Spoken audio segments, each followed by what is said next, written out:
The doors are open.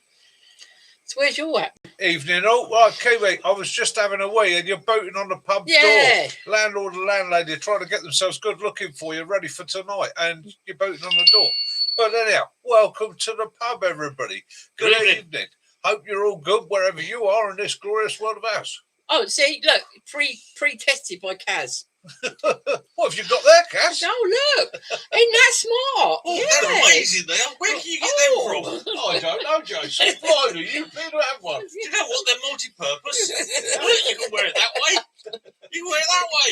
Yes, the knocker works. Pirate. Hey, you know what I do with mine? I put my money clip on it. Why? Because I can stick a £5 on the inside, wear it like that, and I know I've always got the £5 with me. Because in today's crazy world, you open your wallet and what have you got? Nothing but plastic. Hi, Kiwi, Kitten, Jason, Bill, Simon, Gary. Right.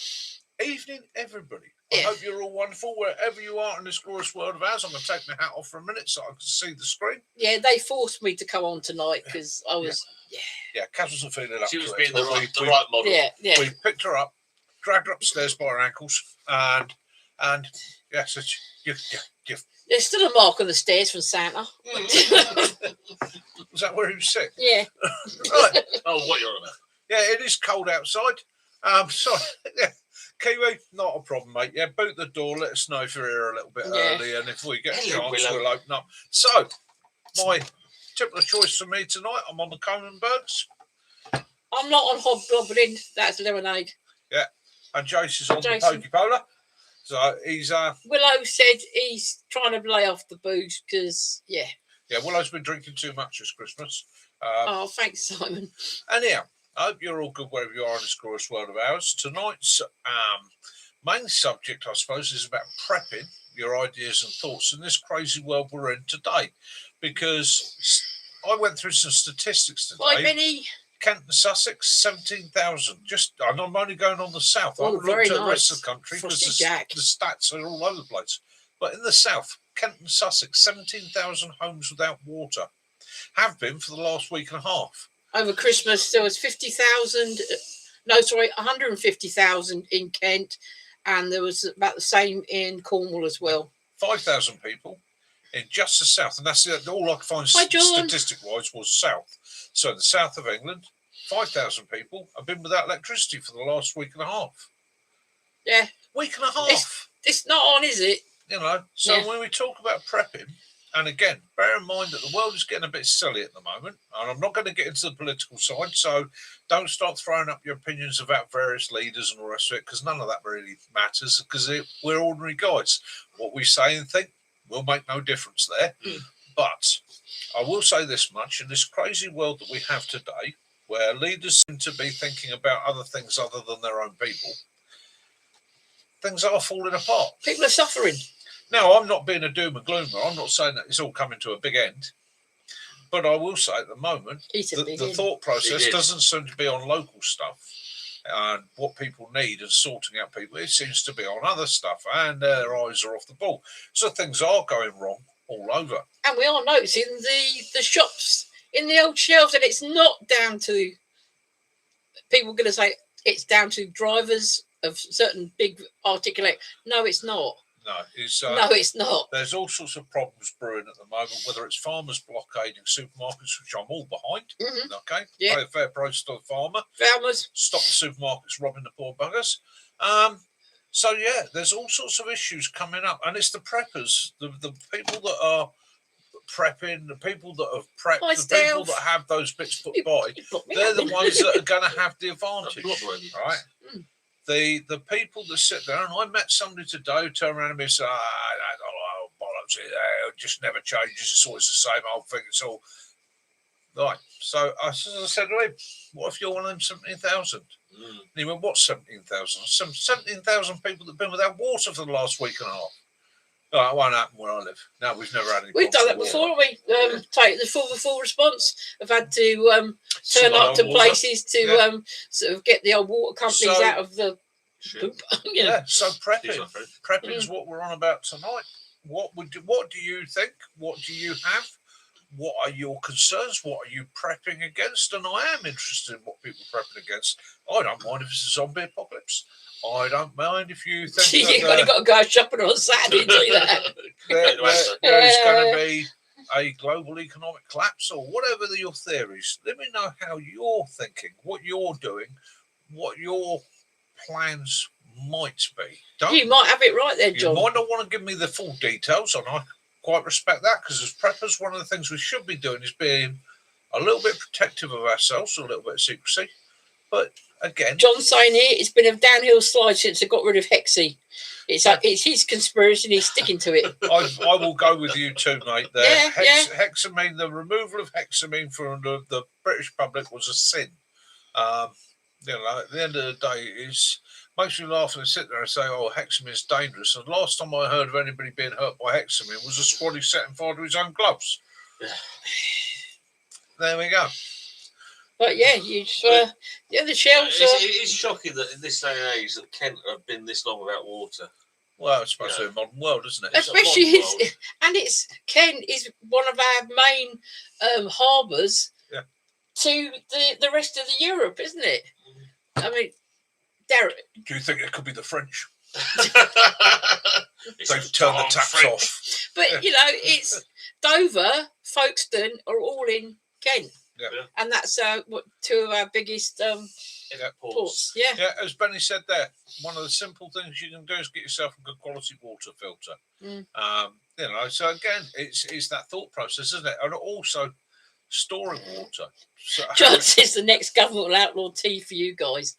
It's all right, I drink coffee. if they do, they will find themselves in the harbour. You will not take the British tea bag away from the Brits. I'll tell you that now. British government ever bans tea will become the 53rd state. When I go to Salt Lake, I'm going to take a couple of tea bags with me. I'm going to find a pub and recreate the...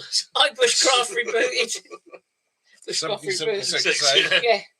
Bushcraft rebooted. Hi, rebooted. How you doing, mate? Yeah. We're having a bit of a giggle about prepping at the moment, and John suggests that the next government might ban us from having tea. I said that, of course. Evening, Matt. That would never happen. Hi, Matt. 2 pints of lager and a packet of crisps, please. Not a problem, mate. No problem.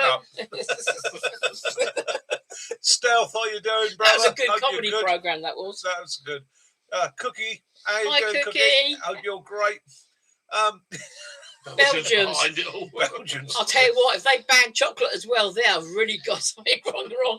But they're going to need a bigger pair of buns. Yes. Yes, definitely. Yeah, Benny, yeah. Yeah, Benny said we've got to stock up on the food and gas march, especially if it's baked beans. Oh, yeah. Well, We're having- it does say about, is it worth going to Costco, for instance, grabbing just 2 or 3 of those big crates of water? Yeah. Because just having it put by. it just shows you down in Kent. Well, me and Kaz, long time ago, we started buying some of the what we call the baseline staples. Those things you can go through that are in the cupboard that you don't have day by day, but they're always there and handy backup. So we started buying them from Costco because you can buy a bulk pack a lot cheaper than you would at, say, the supermarket. Yeah. So we do go and buy like 24. Max Special's done for you, Mac. 24 tins of baked beans, 24 tins of soup at a time. Because they've got a long shelf life. You can put it in the cupboard, it sits there. And not being funny, if you were coming down to a starvation situation, i.e., there was no food out there, you're going to start rationing. Now, I know it sounds pretty gopping, but as a kid, quite often my main meal of the day was baked beans on toast.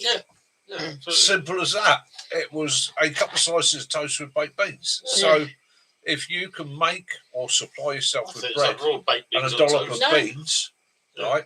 It's a staple, isn't it? It's a simple staple. It also goes, I mean, Kent, a prime example, no water. Did you say they had no electricity as well? Yeah, so you need a little stove or some gas-powered stove camp. Max says at Hawley Trading Estates on fire. Ooh. Right, off down at Hawley. Got me marshmallows. I'm just actually trying to remember what's down on the trading estate there. You got Mercedes place, garage. Yeah, it's You got Formula One. You got several places. Yeah. There's no metalworking firms down Not there. anymore, no. Because there used to be a plating firm down there. If that was on fire, I'd be shutting the windows down and seeing which way the air's blowing. Some people, like I say, Gary, haven't got much room to store, but there's always a little space somewhere.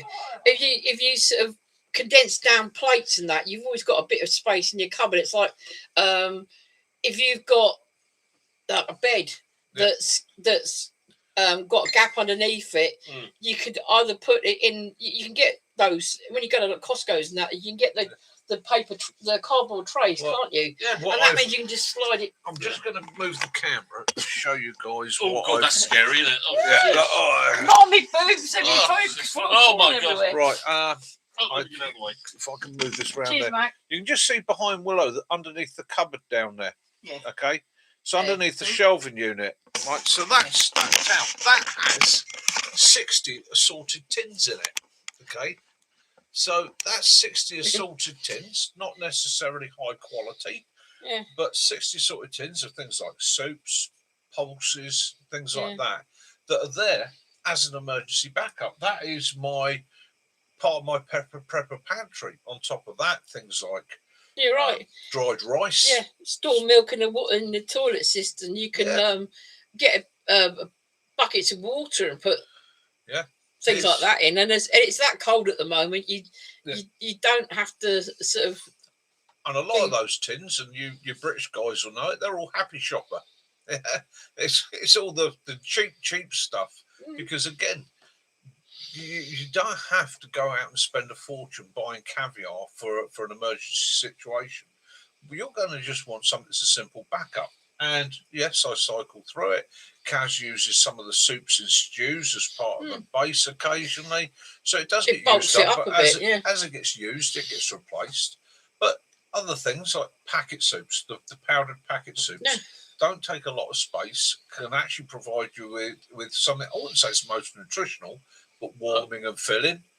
If you then think about, well, I've got something basic to stick in my stomach, but I'm not getting the vitamins and minerals I need, supplements. And don't forget about the odd, you want something a bit sweet now and again to make you feel, packets of the instant custard. Yeah. Nice and sweet. Talk about sweet things. It was just like medication. I've got a sweet tooth. You just got to put hot water on it. Yeah. And and that again, especially if you've got little ones, isn't it? Being able to do something simple like a bowl of custard and then adding. Apples used to love, like tins of custard. You get the cheap tins. And the rice pudding, they loved it straight out of the tin. They didn't worry about it hot, cold. You just heat it, chop a banana in it, chop an apple into it. Yeah. And a lot of the old tricks that our ancestors and relatives used, like chucking. Oh, thank you. Cheers, Owen, that's very nice of you. Oh, mate, you're a diamond.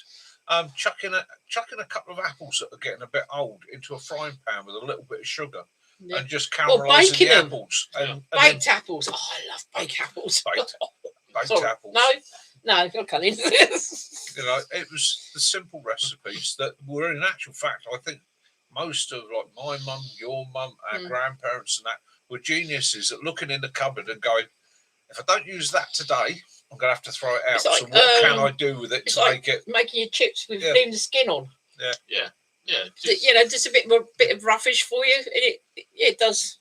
Thank you, Owen. That's much appreciated. Yeah. Right. Thank you. I'll look at that video in a bit. Makes me feel quite humble, actually. It's like I've got a bit of flour and that. It's easy to knock up some biscuits, a bit of porridge oats with a bit of margarine or something, some fruit in it. Gary, spot on, mate. Gary's got a 50-gallon, 225-litre header tank, mate. You're laughing. Yeah, you're laughing. See, and that's the thing. These days, they don't come with those. Houses don't. No. Straight off the mains. Straight off the mains. Which, all right. You get your hot water instant, but you've not got any storage. Yeah. Oh, bless you, Owen. That's really sweet. You wanted to do it after your live yesterday. Oh, and right. For those guys that joined me on the live yesterday, so I'll get into a bit of it now, and we'll get it out of the way. So the channel, right? We're trying to grow the channel. All right, we're trying to grow the channel. We're trying to. I am We've got viciously trying at the moment to make the channel just pay for itself. I'm not interested in making New ones? millions, making the channel huge, making it a business. I work. we have got some orders already as well. I work and I care for Kaz. Okay, so it's like this week coming up. I've got 3 days work moving equipment around for people. So I'm going to be busy 3 days. I've got a couple of weeks work coming up. So that's how I make my income. That and my little pension, that keeps our heads just above water. The channel, what I want to do with the channel is I want to do more for you guys. I want to get out. And for myself, have more adventures, do more trips, meet more people, swap ideas and that. And I sat down with Kaz and we had a good long chat about it, about how we're going to make it work for ourselves. So we came up with the option is you've got to do things for yourself. You've got to create stuff that people want. They like. Lee, I hope you find your brother okay. Yeah, Lee, send our prayers to you, mate. I hope you find him. So you've got to do things for yourself. So what we've done, we are going to be selling a bit of merch. But what we've decided to do is rather than I looked into it, and there's lots of merch stores out there, companies. I give them my design. You get hold of them. They make it. They sell it. They're talking about a plain hat that's black with white writing on. The companies that are selling them, they're £22. That'd be which baseball cap for 22 no, quid. It's ridiculous. It's ridiculous. So what we've done, we've gone out. We found a couple of little independent companies, right, ourselves, that made hats of reasonable quality. Okay, and in speaking to them, we found that they can print our logo for us, and so we've ordered a load of the hats. Of course you can, Gary. Ask away, love. So the idea being that we can sell the hats. Now we're not going to do it through a store. We're not going to set up shop. What we're going to do, I'll do videos on these bits and pieces, or throw them into videos here and there. I'll mention them on the Sunday Social Lives. And when the order comes in, because these are just the prototypes, which we got in, washed, abused, and all the rest of it, make sure they were reasonable quality, I'll let you know. And if you want one. Yeah, I can do, Gary. And another thing, these hats have, you can see, you've got fully adjustable. At least,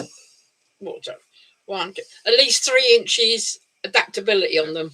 Yeah, so they are plenty adjustable. But I will get the measurement for. I've got a cotton tape measure, and I'll put it up. And they are brass fittings as well, not plastic, not Chinesium. They are brass. Well, they fit a peanut head. And if you put them in a boil wash, Benny. Yeah, if you pack it all the way in like that, you look like a Japanese soldier from 1944. There, Kaz is going Skater Girl. Skater Girl, are you? Yeah. So we decided to do that, and then we're going to be also having a stock of small items that we use, or I use, that I know work, that I've tested, and because a couple of people have mentioned it in the past and said they wanted them, I am going to be doing my EDC kits. So my EDC warming up in the pub, definitely. Minus the knife is what you see that I've carried every day for the last few years. Now, all it is, got a simple little light. It's got a bit of power to it, but it's just a simple light that you can put in your teeth without taking it over your head and use it to see what you're doing. And my little whistle fire striker. I have ordered some of these. They're coming in black, but I've also got orange ones as well for those who worry about dropping it and losing it. And the whistle, right, which actually works really well if you've got a dog. I haven't got it upstairs, my love. It's you'll have to go digging through me stuff. And we're also, what we're looking at, because a couple of people thought it was a good idea, is getting in the dog tags to go with the dog tag chains. And they're going to be high quality dog tag chains, the stainless steel, same as I use, the same that the MOD uses, but you're going to have the American style square dog tag, which you will be able to take to an engraver's and have your emergency details I believe the engraved on it. chain is 23 inches long, but as you know, you can adjust it and take out some of that. Right, so 23-inch chain. What you can do, decent pair of side cutters, you can shorten it up and adjust it to what you want. What I find works for me, because I'm quite often, well, like this week, I'm going to be in the city. I like it so I can tuck it inside my shirt. It's there. I know I've got it with me. It's there if I need it. But things like the torch, it means it's long enough that I don't need to take the torch off it. Our local Morrison's at the moment, last 3 weeks now, they've had no lights in the toilets. So he's been all right. I've been all right. All right. No, none of them. The disabled. Yeah. I had to use my headlight on my scooter for the toilet. Engraving's not included on dog tags by us because I don't have an engraving machine. No. However, you can take it to your local Timpson's, your local shoe repair shop and that. And it's not that expensive to get it engraved. The other thing is, I would suggest that if you're going to do that, have a serious think about what you want on there. Now, bear in mind that the international symbol for personal emergency information is the simple 3-letter code ICE. Right? Jace as a responder, me as a responder, we're all trained when we find a casualty. If we have no details of the casualty, first thing we actually check is the phone. We look for an ICE setting in the phone book. Yeah. And a lot of phones now, if you set up ICE on it, you don't even need the CAN code to clear it. You don't need to unlock it. You can just hit the phone and it will come up with it. Bill, I have looking into the Velcro patches and the mugs. Yeah. Also, I'm actually going to get some of the patches to put on your stuff that is you can have for your blood. So it's your A-, B-, B+, and all that. So we'll be having the range of those as well to put on your thing. And we're also thinking about doing a fun T-shirt. I think you've all seen Willow dressed in his combats. So we're going to put this up like Willow's got your back. Yeah. And we're going to have him on a T-shirt. So again, and it's just doing little bits and pieces like that will help to support the channel, and then we can invest that back in. Pre-orders, if you want to send the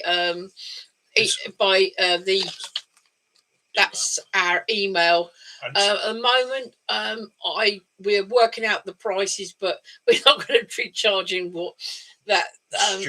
stupid prices. We're probably thinking about £10 for the caps as it is. But when you see that people that are charging £22 and £23 for a cap and it's just black with that, we're going to be doing that with the mixture of colours, and that is So the idea is to make the channel a bit more self-supporting, care for itself.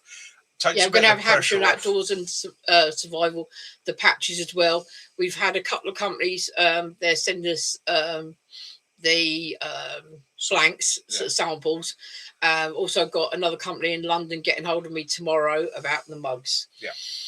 And the idea is we can then reinvest that into kit, equipment, trips, journeys, adventures, and so on. Another thing we're going to be doing, I've got some key fobs as well coming with the logo on it. So as you're aware, for many years I was an instructor. I've done a lot of teaching, a lot of instructing. But UK laws and rules for instructors are changing. They're becoming more draconian. Big businesses got involved. It wants to make money out of this. Okay, so they're all trying to organise licensing now. So I've had a chat to a couple of people that work in other fields that were instructors, but still out there doing their thing, but without incurring a wrath, shall we say, of these big organisations. And one of the things you are entitled to do is run workshops. Willow Mug, Skillshare workshops. And so that's my plan. My plan is to run this year 3 or 4 Skillshare workshops in my woods or in the woods that I use, where people can come along and for a small fee, come down, spend a couple of days or a day, and I can run you through anything you want to know and maybe learn a thing or two off of you. And also, in the event that somebody might want me to come up to, say, I don't know, Lincolnshire, wherever, Scotland, then it's a case of sort out the easiest and most affordable way of me getting up there and back, and I come up and run it for you up there, bring the gear with me. And bear in mind, for what I teach you in bushcraft survival techniques, don't always have to be in the woods. A lot of the skills can be taught in a back garden. If you've got a fire pit or even a barbecue or even just somewhere safe to light a fire, these skills can be taught to people. So yes, I will be doing birthdays, bar mitzvahs, christenings, funerals. You can be able to book me for a We didn't have things like I was fed by Jason from Muddy Ruts. Oh, there won't be many of them around today. and They're very rare. Yeah. and next year you'll be able to organise for your kids. Think about this: the Santa Bushcraft Special. We'll even bring Santa along with us. Over 14s only, please. But no, it's a case of get off my arse, find the space, find the time, and make the channel a bit more supportive. And what told it to me was the Thank you, canoe. Ray. I wanted a canoe for over a year, and I desperately wanted a canoe. And I thought the prices would come down over the winter, and they really didn't. And I did buy myself a canoe, and I spent twice my budget to buy the canoe. I got you 50 quid off it. Yeah, you did, but it sort of knocked my coffers back a little bit for the channel. And when I first started this, I said the channel will never take anything away from the household or the family, which is, not something it should do. I reckon they're going to win. John wants some stickers. He wants a sticker on back that says, I made Jace try biscuits and gravy. Yeah. Yeah, I mean, corporate, I already do several corporate events a year for we've got 2 or 3 companies, isn't it? We do a day for. It doesn't make me a fortune, but it makes enough to make it worthwhile. And when I'm talking about the expenses, I'm talking about covering my overheads and just making a small amount towards the channel. I've looked at a couple of courses recently, 280 quid for a day, all right? And in that day, you're probably going to spend half the day whittling a spoon. Another thing, if you've got 10 people there, those instructors have not got time to give you, What you'll get with me, depending on whether it's you, a group of you, and that you will get my dedication for the time that I'm there. Okay. And I'll hand back his mine. Yeah, and it's not going to be I've arrived, I'm here for 3 hours, and I'm going to clear off like certain people do. But it will be, and it will be based on what you need, what you want. I'm not going to turn up and run a format that is taking you through stuff you already know.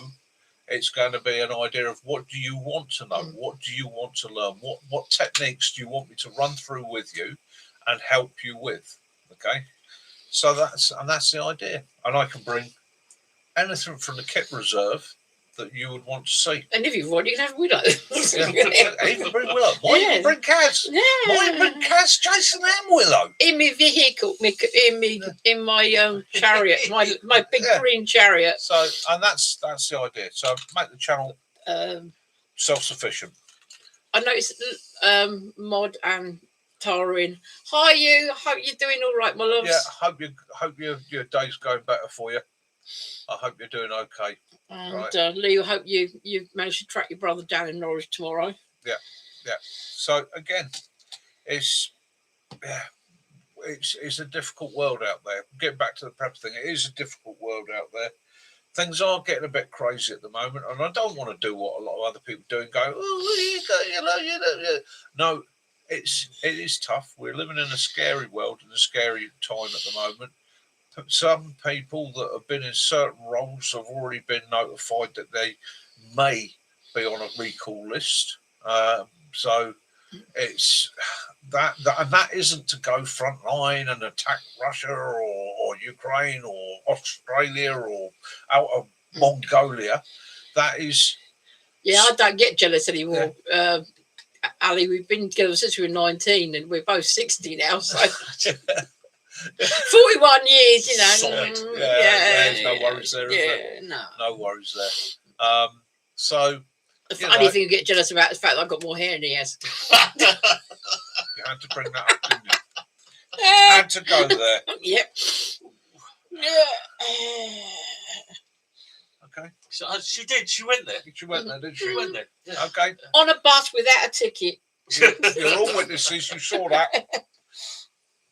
Oh. Could you be called up? Right. Okay, doke. So look, this is what's happening. And I, as soon as it came out, I actually went. I'm very lucky.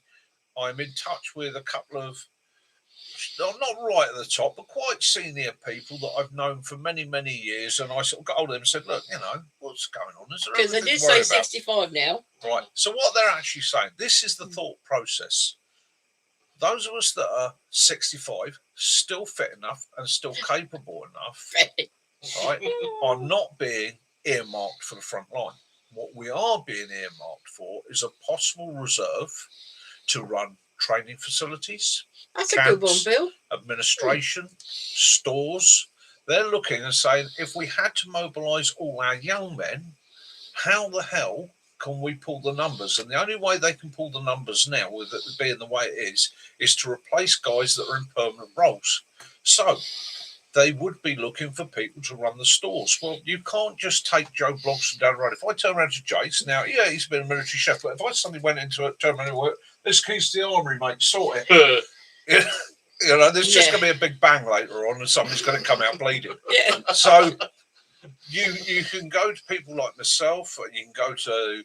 I mean, you got to look at. What I refer to in the nicest, most respectful term, the old dogs, people like me, Mac, Mod, people like that, they've got the experience, still physically capable, that could do that role. We're not young and fit enough to be up on the front line. Plus, we've got a world of experience. And another thing is, it's taking the normal, person on the street to learn medium, large, Excel. You start doing 108, 110 to, you're like, no. The other thing is, as one of my dear friends pointed out to me, he said it'd be hilarious, really. So why is that? Good evening, Mike. He said, you take a modern British Army training camp. Lots of very active corporals and sergeants, lots of very interesting little recruits, lots of welfare people, lots of social services people and all the rest of it. And then you walk in and go, right, you little swines, this is what we're... He said... It wouldn't work.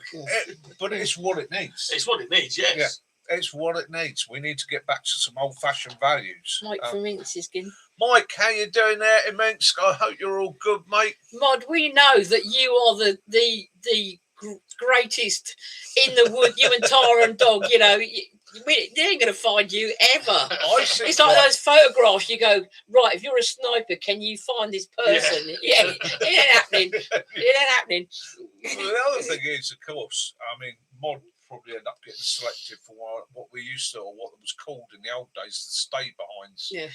Very secretive unit set up during the Second World War, made up of gamekeepers, farmers, land workers, people like that. They didn't look for soldiers. They looked for people that had countryside skills and equipped, trained, and supplied them with everything they'd need. So in the event of Britain being invaded by the Germans, these guys would drop behind the lines and create cells that would rain holy hell and havoc.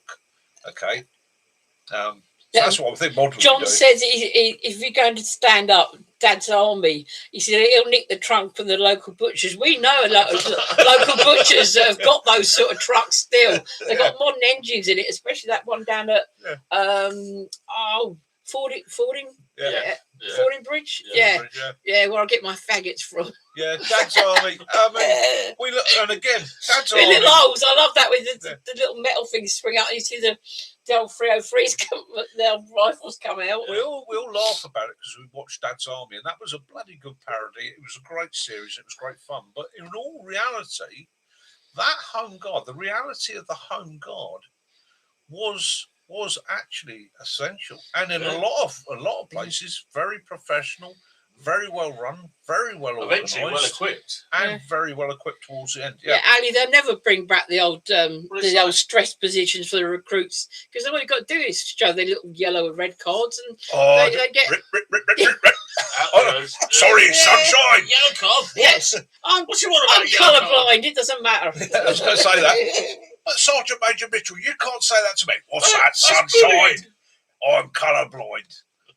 I can remember being told, it's all right, son. I don't have any problem with any race, creed, colour or religion. I hate every mother. It's like, I mean, they say the Dad's Army thing. It's like in World War II. What a lot of people didn't realise, I don't know if our American your followers know that, is about the underground bunkers that were set up all over the country. Yeah. And very secret people were. Even they're only just telling their families now if they're Yeah. still around, aren't They're they? still around, and Yeah. they were all kitted out with weapons and Yeah. explosives. And if we were invaded, they were to hide into them, and it would be guerrilla warfare up and down the country. Yeah. But they were completely hidden. They're only just finding a lot of these bunkers Yeah. now. But I also think a lot of this by our political side, it's smoke and mirrors. Yeah. A lot of this is smoke and What- mirrors. what- Get us talking like we are now about this and having a laugh about it. And whilst we're all talking about that, see what else they can change. Mm. So watch your taxes, watch your Yeah. pensions. Yeah. Yeah. Yeah. Yeah, Churchill's there are. Warriors, that was it. Yeah, a That lot was of it, it. Churchill's Yeah. Warriors. Yeah, a lot of these ones weren't pillboxes, Gary. You wouldn't even see them. They were underground. A lot of You them wouldn't had even see the hatches. They So- were completely hidden. As I said, Gary, Churchill's- Churchill's Warriors. Mm. Churchill's Look it up. Warriors, if you look it up, one of the things was after the Second World War, these guys were so well equipped and trained.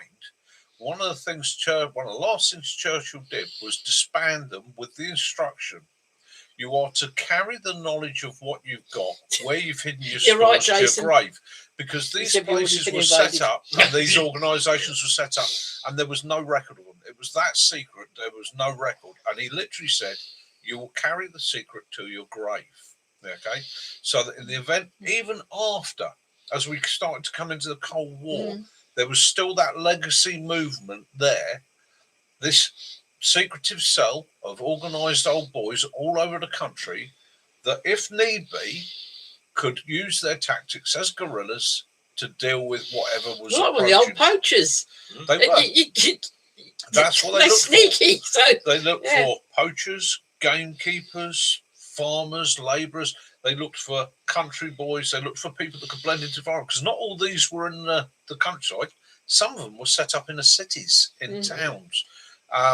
And the bunkers are still being unearthed now. And the last one I looked at that was unearthed with something like 46 grenades, primers and everything ready to go, all boxed in good order. And it was all in good order, because I know the gentleman had to go and clear it. There was 5 Lee Enfield 303s, one of which was what we call accuracised, so it had a scope.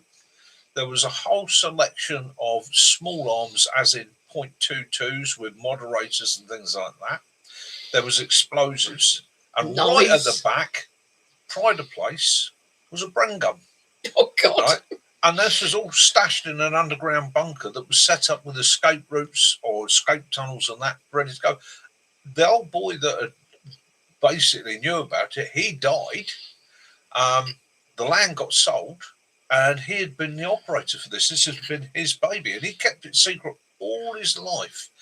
He passed on, and it was only because the people that bought the land decided to clear the woods, and they bulldozed the woods. This place got uncovered. So It's like at the Yeah, moment they're we've out got obviously we had a lot of things built on the cliffs, and there's these cliffs that are eroding quite badly at the moment because of the amount of water over the last sort of 5-10 years we've had. And there's a nuclear bunker, and it's actually on a cliff, and you can see the outline of it because all the dirt has fallen away. That's And right, it's yeah. literally Yeah. This bunker, you know, the 100% next week or bunker. two, It's a gonna month or two, disappear. yeah, It's it's going to gonna fall fall down into into the sea. Anderson shelters are being found in routes. There's all sorts out there. Yeah. So, you know, it's not as daft as a lot of people think. And they It lasted actually- long. And they were lasting really well. I think it's one of those things that, if it was to be done sensibly, I've said for years, one of the things that does annoy me that there's no civil defence in Britain anymore. You've got other countries that call out things like their National Guard will have a civil defence. I'm not talking about arming people to be on the streets. I'm talking about people that are trained to deal with emergency situations, people that know how to shut the power down locally, or control the local lock gates and that. It's people that would be trained in flooding, rescue, research. So again, if you have an issue locally like flooding, these are the people that will come out that will be trained, teamed. They're volunteers, mostly very much like the reserve forces or the old territorial army, but they would come out and do their job, because I think there's people saying to me, "Oh, nobody wants to do it." Well, why do people join the reserves or what was the territorial army? They don't do it because they go, "Oh, you know what? I'm bored today. I'm going to go and dedicate myself to something." And there are a lot of people that don't want to be involved in conflict, but would like to do something for their own community. And that should be used. You're right, Gary. These day and ages, a lot of people would not manage, and they're not managing now because they've never had to go without, and they've never been shown what to do about saving things up, putting stuff by. All they're used to doing is going down the supermarket or getting online and ordering their food and that. And rationing stopped in the 1950s, and since the 1950s, life has steadily got better and better. Even in the worst part of the 1970s, it was never as bad as it was in the 50s and 40s. So we have become quite I won't say mollycoddle, but we were quite a lucky generation in the fact that we know you can go to the supermarket and get what you want pretty much any time. There must be nearly about 6,000 flavours of crisp you can buy now. Yeah. Yeah, and again, so it's like central heating have made us a bit softer. Yeah, because we grew up with the windows on the inside of the windows, all those icy patterns, and it was nothing. Yeah. Well, you did. It's nothing to us. We just put your finger on to make it move and make little faces in the eyes. It wasn't until after they started rebuilding after World War II that you started getting indoor toilets. Yeah. The toilet was down the path. Yeah. My uncle had a farm, and the farmhouse there originally was made of corrugated metal. The old wiggly stuff. Yep. And they had it was like a lilac tree bush thing, and one side had like rabbit pens, upright ones, and you just keep small birds and that in there as well. On the other side was a wooden door, and that would be in the toilet with the bucket underneath. And that was in the 80s. I was on a really good live this afternoon. Whilst I was doing some admin around the house, I was listening to it. I had my phone going in the background. Bushcraft rebooted, absolutely brilliant live. He runs stuff all the time, great fun. Great community, real good sense of humour, talk a lot of sense as well. But they made a comment there which actually made me think, right? So those of us of a certain generation, say those of us that grew up in the 70s, remember what was normal then, but would put a parent in prison now. Oh, I got riding in the back of the car with no seatbelt, full breast across the back of the car. I got parcel shelf. As a kid, I was walking up through Guildford, kicking a tin can. My mother beat the living crap out of my arse, and a copper walked the other way and went, "Well done, madam." Yeah. Next day, she'd be arrested. I remember going out with my dad, and we had a little Triumph 2000, and there was 4 adults and 6 kids, including 2 in the front footwell of the passenger side, and there was 2 on the floor in the back. I can remember having to walk into the village. Book thrown at you now. Walking into the village to pick my mum's fags up. Yeah, as a kid. As a kid. Yeah, all you did was took a note with you. Yeah, note written by your mum. Walked in like that. Yeah, 20 silk cut number 6. For me, mother. Yeah. All right, there you go. Yeah. Take your mum But again, there are improvements. Obviously there are improvements. There's social improvements and all the rest of it. But we were a generation that got bumped, we got bruised, we did get hurt, we did fall off things. My brother put a claw hammer in the back of my head. We did cock up and occasionally do something that was a bit stupid, but we learned from it, which made us a sensible generation. But when I talk to young people now, they've got no awareness of risk because they've never taken a risk. You know, they've never had their parents say, well, yeah, if you're going to do it, you're going to do it. Don't come crying to me when you've broken your neck. Yeah. Could you imagine back in our day, you get taken home by the local copper because there was a local copper? Yeah. Oh, he knew where you lived as well. Yeah. Getting taken home was one thing that terrified the life out of me, even as a young man. Yeah, I remember my sister, I don't know why she did it, but she threw stones and it went through someone's window from the park. And the police come round to my dad's house. I've never seen my dad so angry that a policeman was at his door. He was fuming. Well, that was the other thing, wasn't it? The parents were held accountable. Right? I mean, my dad I broke a window. My dad had to pay for it. It was actually a pane of glass in a greenhouse. And my dad had to pay for it. That was because I was his child. I was under 18. I was his responsibility. I'd done the damage. He had to pay. That was the law, how it worked. Yeah. These days, it's like, so little Tommy's done what? Oh, yeah, it's little Tommy. Yeah, we used to drink out of the garden hose. I used to flip in and have milk straight off the cow. Yeah, I used to go in, sneak into the barn to the Guernsey my uncle had, Sparkles, and we'd go and I used to walk out the front door. If the milk was still on the doorstep, I'd open it up, drink the cream part because that would float on the top. You say, look, and then put it back down and bugger off. Yeah, you say, oh, look. If I didn't do it, my brother would do it. Yeah. Oh, Mum, the blue tits had it again. Bouncy bushes. Oh, yeah. Yeah.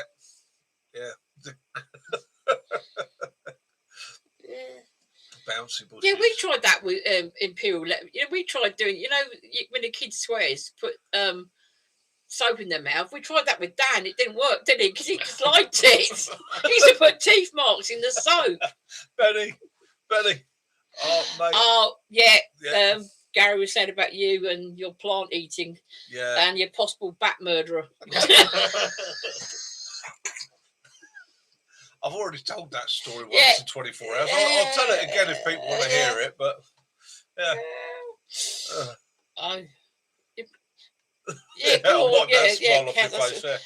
My dad's favourite one, if something had happened and he wanted to find out who did it, it was 4 of us, 4 boys, and he'd line us up and he'd just... You do it hours. He would march up and down and he'd go, right, that first one he'd smirk or giggle, I know it's the guilty one.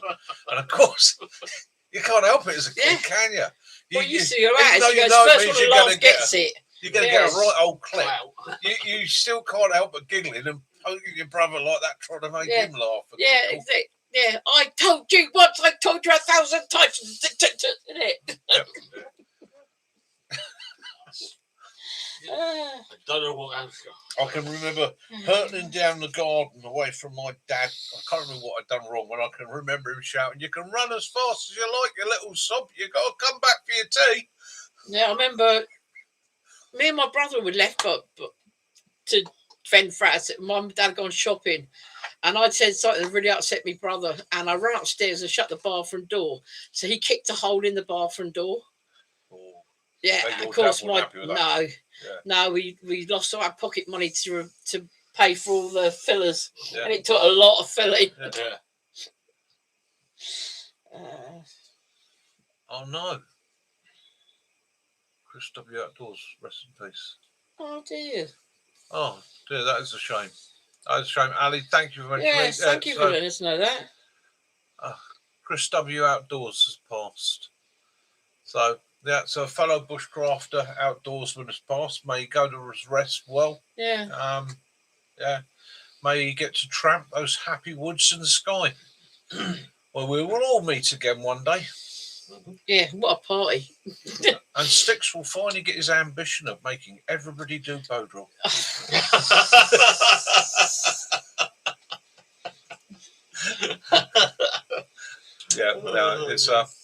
yeah.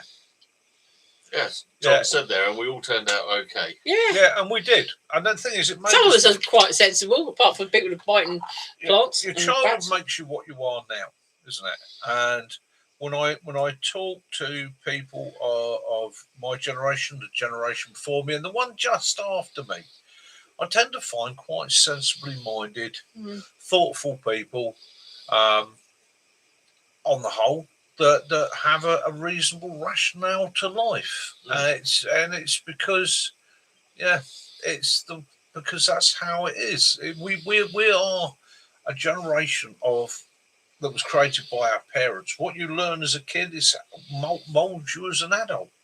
I was very firm with my boys. Never once raised my hands to them. Never once. But they've always said to me that all I ever needed to do was tell them I was disappointed in them, and it was like the world had ended for them. So yes, you can have discipline without violence. I don't condone beating the life out of a child. Of course I don't. But I do condone discipline. Yeah, it starts early. It's fostered. It's grown, and you build it into them, and that gives them a tool for life. That gives them that discipline. That gives them that ability to look at things and go, "Do you know what? I got to buckle down, and I've got to get into it." It makes me wonder some of the younger ones, whether they could be bothered to actually teach their kids anything. It seems quite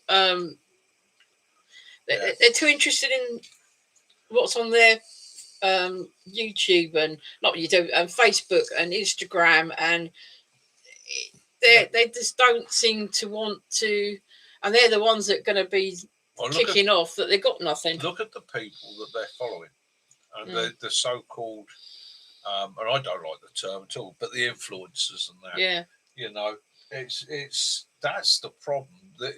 So that it all comes back to hero worship. Great line, Mad Max. Because nobody's got no heroes anymore, Max.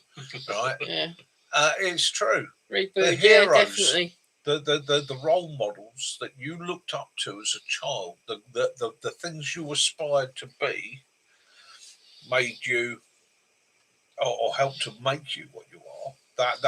That understanding of fair play, that was something instilled to us by everything as a kid. That was by your role models, your heroes.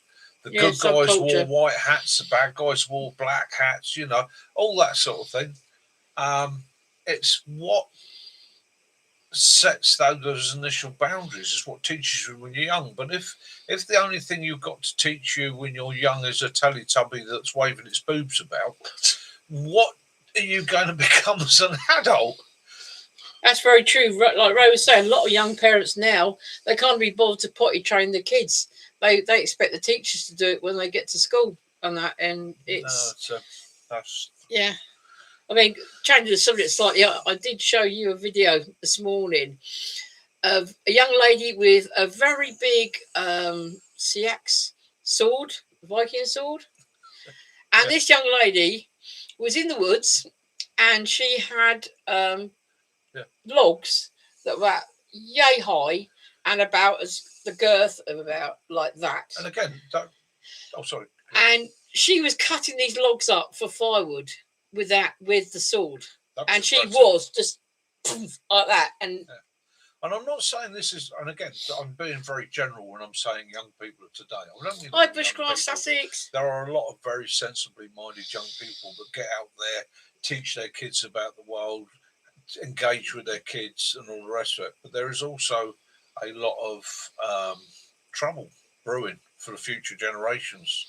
But is it also, I mean, especially, with our generation sort of thing, that before we had all the technologies, that we were outside, we were as kids out building dens and all sorts. Cheers, Ali. Much appreciated. And all that sort of thing. Whereas these days, they're not. They're stuck indoors with their heads in a computer or their phone. Yeah.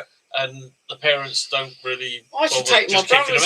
I used to take them out in the summer holidays, my brother and sister, and we used to go stickleback fishing in the streams next to the swimming pool. We used to go play cricket and that blackberry picking. We used to just go off and do it. But on the other side of the coin, I'd like to point out this. So, in the last 3 years of my job, I ran something called a close dismounted trainer. Okay, which is a firing range based around lasers and that, and it is very realistic. There's a 3D screen and all the rest of it. And you can do everything from That's standard bad, range really. practices to battle practices and that. It's a great piece of equipment as a training tool. When I ran this at weekends for the cadets, it was a way of me making overtime. So I used to get the cadets from all over the country come in for their annual camps and their weekends, and I'd be running this facility for them. Now, I used to meet adult instructors, some that were good, some that were bad, some that were idiots. Okay. Some of them would come in very much with a, Oh, no, so gotta be- are you feeling all right now? got to be gentle with them, got to be nice to them, mustn't raise your voice and that. And I would turn around to them and say, well, this is my classroom, so I raise my voice at everybody, but I'll explain it to them beforehand. Oh, please don't, you'll upset them. I would bounce in that classroom, right, you little toe rags, line up over there for me, look smart. And I would take them through Thank the you, Lee. whole 1950s Sergeant Major type spiel, but obviously I would tone it down, and I would do it with a smile on my face, and I would finish it off by call me Mick, right? And then we'd break into their training. Now, most of the kids I met from the what I would call the ordinary cadet services, so these are kids off the council estates, these are kids that are looking for something, trying to find something, trying to make something themselves, absolutely diamonds. Yeah. A lot of these kids, when you give them the opportunity, when you literally lead them the right way, they love it. And the more you get involved with them and treat them as an adult and nurture them, the better they become. I remember that there was a little He was a small person. army cadet. Yeah, no, he was one of the younger ones, wasn't Yeah. he? And he wasn't very tall, but they had him in the smallest outfit, but he was too big, and he couldn't even hold the gun Yeah. to do the shooting. Yeah. But you and the other instructors helped him, and Yeah, he hit got them. through. Got And through he the was so chuffed. He was walking around like he's 20 foot tall afterwards. We've had a super on a live stream from Lee Michelle. Yeah. Thank you, Lee Michelle. That's my first ever super. Yeah. Thank you, mate. You're the first person to give me a super. Bushcroft, Sussex said he's just come out of hospital again. He was on the wrong meds, so his heart rate was 35 BPM. Oh, Jesus. He thought he was a bit dodgy. See, you got your bit of snow and you're still misbehaving. Yeah. You don't feel too bad now. No. Oh, good, mate. Glad they got on top of that. Yeah. No, saying about this small cadet. And again, sometimes as an instructor, you have to try not to laugh. Because if you can imagine me seeing them marching up towards my building, they march past my office, and I can see down a corridor. And there's these cadets, and they start from like the older ones because they're the corporals, and they get smaller and smaller right down to juniors. And then right at the back, all I can see is a long back Bergen with a berry just poking above it and a pair of boots going along underneath it like that.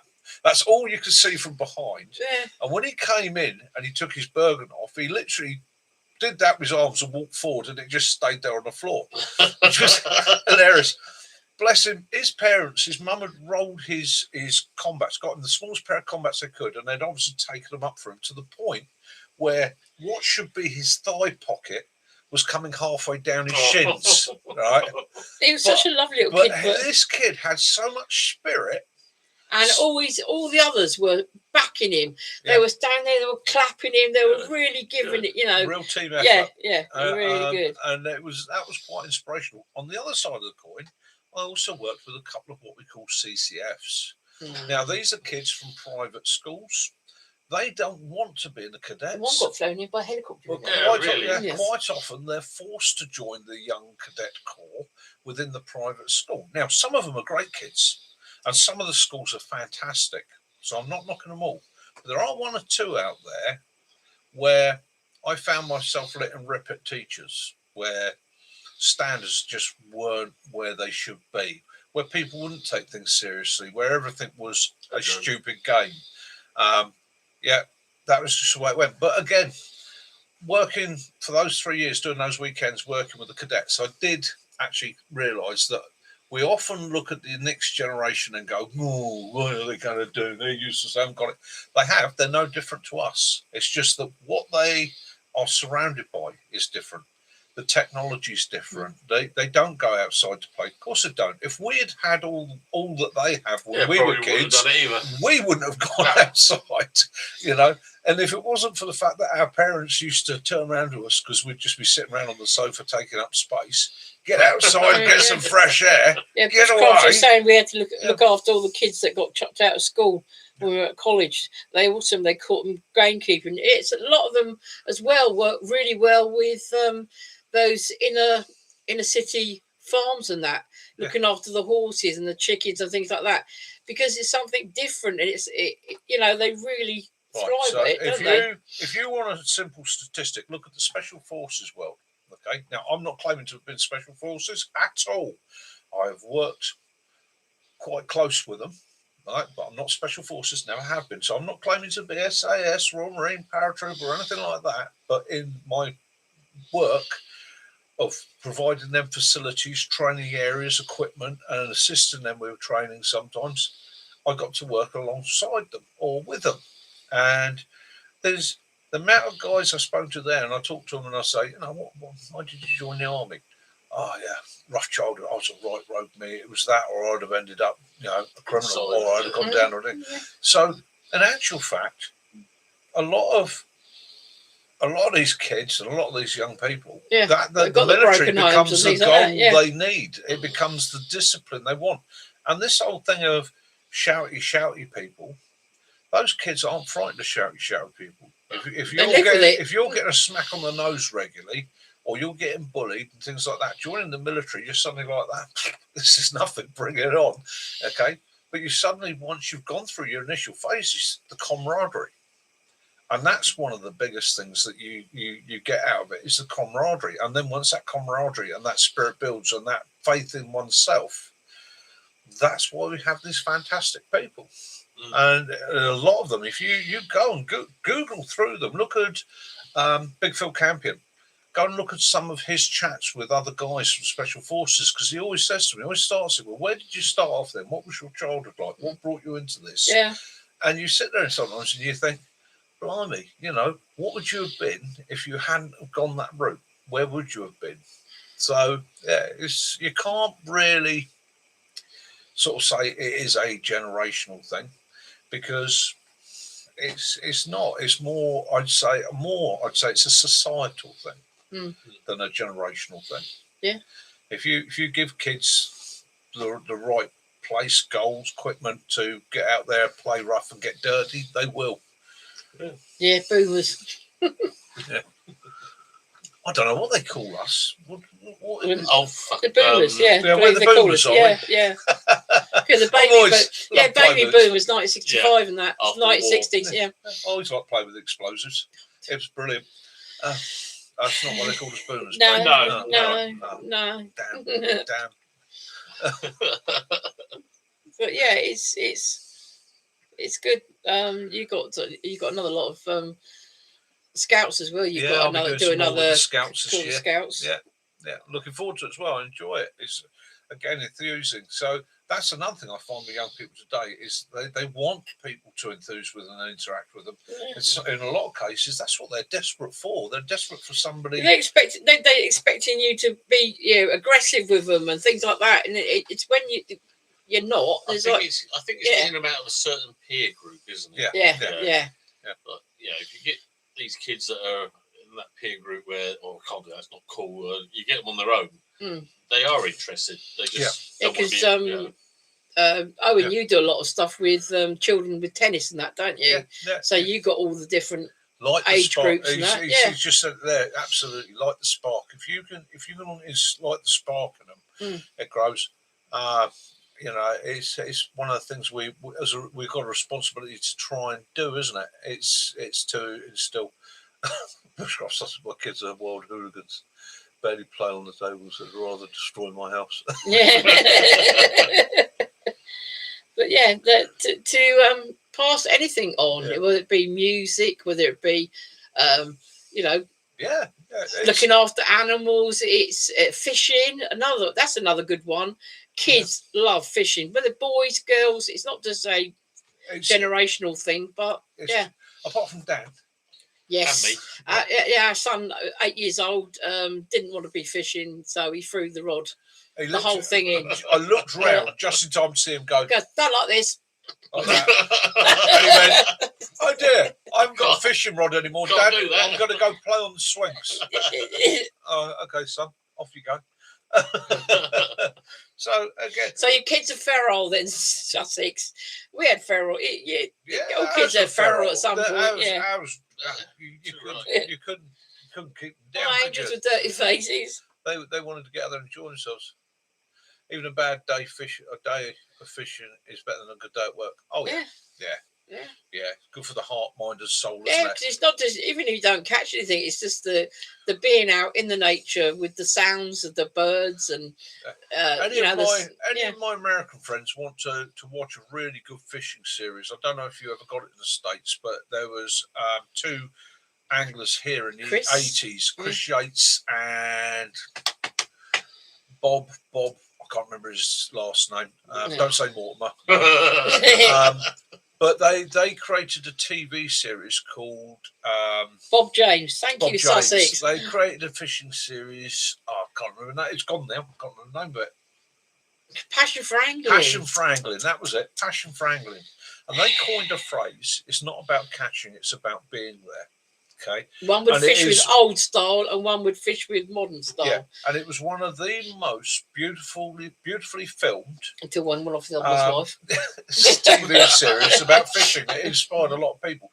But if you ever want to watch something about British fishing, what it's like angling in the UK, how it's done, Pike fishing in the winter. and see Mm. some fantastic scenery and some beautiful photography. Passion for angling, it's well worth looking up. I believe there's people that have put it up on YouTube. And there's bits and pieces there, but it 'Cause is a stunning series. They actually visit some of the old lakes that were used by the monks, and they grew the carp for their own table. And of course, then these lakes and ponds, they never got used, and the fish just got bigger and bigger and bigger. Some real monsters out there. Mm. And again, for a lot of my American friends, if you say carp, Yeah, you'll think of those. Yeah, because they've got the Asian carp over there, and all carp originated really from Asia. oh, Bernard Cribbins. I love Bernard But Cribbins. the carp in the He's an UK was originally a ex-soldier as food well. source. Yeah. Yeah, how is your foot? I've got to ask. Are you getting about a bit more, or are you He still did a being? car camp yesterday. Did you? Yeah. You little And, devil. as he says there, he's a different person today. Yeah. Got out there. He's got out there fresh air and Always happens. Yeah. yeah, Well done, mate. Well done. I'm glad you. yeah. feeling Redmar, 100%. it's a beautiful place there. Yeah. So again, it's it's and that's I'm part glad of you our- feel good today. That's part of our getting outdoors, isn't it? It's part of the thing. That's one of the things. Every single one of you guys realises is the fresh air, the camaraderie, the experience, the enjoyment that you can get, the relaxation you We used to can have get out being somewhere. we had a boat before, didn't we? Yeah. A rowing boat, and we took it out onto the canal at the end of the runway. No, it was no. We went to Ashlock, didn't we? Yeah. And we got into the water for there, and all the fish you could see, and we could see grass snakes going across. Yeah. And our friend kept jumping in to get up the trees for all the lures and the lost tackle that's on the other side of this Canal. what do you call it? The turning The point. cut. The cut. That's it. Oh, Where not the cut. the cut. The oh no, my brain's going. Yeah. Because we used to go actually under the bridge at the railway station, because that's where the best perch were. Turning Point Canal. I don't know. It'll come to me in a minute. But yeah, I used to spend hours rowing Kaz and the boys up and down the canal. You should thoroughly enjoy that. And I think that's one of the reasons I wanted the canoe. Rowing a boat these days, it's hard work, but a canoe, It's easier. Yeah, So- Reboots was saying, I'm surprised they haven't taken away the sharp pointy hooks yet. Well, I tell you what, they're actually on about now banning adverts for porridge, and what's the other one? Why porridge? bagels. Bagels. Yeah. Because they're not healthy. Yeah, according to Labour, you should not be eating porridge. No porridge. Stop eating porridge. Yeah. Yeah, it's bad for you. Really Flash. bad for you. A flash. Yeah, flash. That's it. Yeah. The wide Thank turn you of very it. much. Who was that? It's me. It was you. Well done, love. A flash, yes. Yes. So a flash is an open turning point in a canal. A cut is actually where it's cut through a hill Yeah. to get through. Yeah. £4.2 is my best. It's the sizes now are getting ridiculous. We had a over a 3.5 pounder, didn't we? Yeah. That was a Well, huge fish. I know. He had to actually dive because it let go of as it pulled out of the water, it let go of the bait. So you had to Well, I dive only to catch personally it. know 2 people that I would call absolutely dedicated anglers, and in their time have been really dedicated carp anglers. One's Mac, and another one is my mate across the way here. Now, and I've seen some of their pictures. Oh, well done, Ray! of You got their 100 catches. subscribers. Absolutely Excellent. fantastic. Well done, Ray. 100 subscribers today. Well done. Makes you Excellent. feel good. You always said, "Yeah, I Excellent. don't know if I want to do a channel," and you got 100 Yeah. subscribers. 100 subscribers. Well done, mate. Well done. You know, it's it's a milestone. Mm. Yeah, it's that's fantastic. Cheers, Lifestyle Hobbies. Raise any of you that would like to subscribe or go over and look at Rolling Range, show them some love and support. Lifestyle Hobbies put a link up for us there. Yeah, I see. Thank I you very haven't much, watched it yet, but I see you put one up about a muddy walk today that looked Yeah. with a little bridge on it. Yeah. It's awesome, Ray. Absolutely fantastic. Yeah. Well done, Log of us. Yeah. Yeah, Lifestyle Hobby's going to post a few links for us. That'd be fantastic. Thank you. Again, Owen. I don't know how to do that because I'm as thick as 2 short planks. Good old British saying that. As thick as 2 short planks. But I'm definitely warm enough at the moment. No brass monkeys have their balls frozen here. Do you have to do what I'm pouring lemonade? I need poured it over the flipping electrical thing. Really? Cheers, guys. And that's what the community's about, isn't it? Yeah. Caring, sharing, loving. Oh, Log yeah. hoppers, again, you know, go and look at them. Stealth Outdoors, Alley Outdoors. Yeah. Yeah. All these Bushcraft guys Sussex, are and he's absolutely got fantastic. his new channel Yes. as well. Bushcraft, Bushy Outdoors. Yeah. Bushcraft Sussex. I mean, his reviews are absolutely astounding. It makes absolutely brilliant. I really admire A few him. pence short and of enjoy a quid. Yeah. My lift don't go to the top floor. All right. So we are 1 hour and 12 minutes. 1 hour and 12 minutes in. Let's have a bit of fun. So I want to hear those fun and interesting phrases from your childhood and from today that you come across, or you may use yourself. Thick as 2 short blanks, lift don't go to the top floor, Yeah. and so on and so on. So A bit of sour is short of a picnic. Yeah. what's the ones you use? What's the ones that make you chuckle? That word that someone said the other day, and I nincompoop. I love that sound. That word. What, you're a nincompoop? You're a nincompoop. So we watched it like Outdoors yesterday. with Bushy. Sorry, mate. Yeah, outdoor. I just, and again, showing some love and support out to Sam at Yorkshire Outdoors and Survival, because I know he's going through a rough time. Yeah, killing 2 birds with one phone. Yeah. Oh yeah. Some people think, Yeah. what? To the Oggies. Yeah. Right, yeah. So you're pretty much there. So in Cornwall, they are called, right, Taddy Oggies. Yeah. Right? Or Oggies. Mm. Okay. Taddy being potato. So it would have been basically he as it came up country, and he probably heard it as a boy, it's changed to Tiddy, but Taddy Oggies. A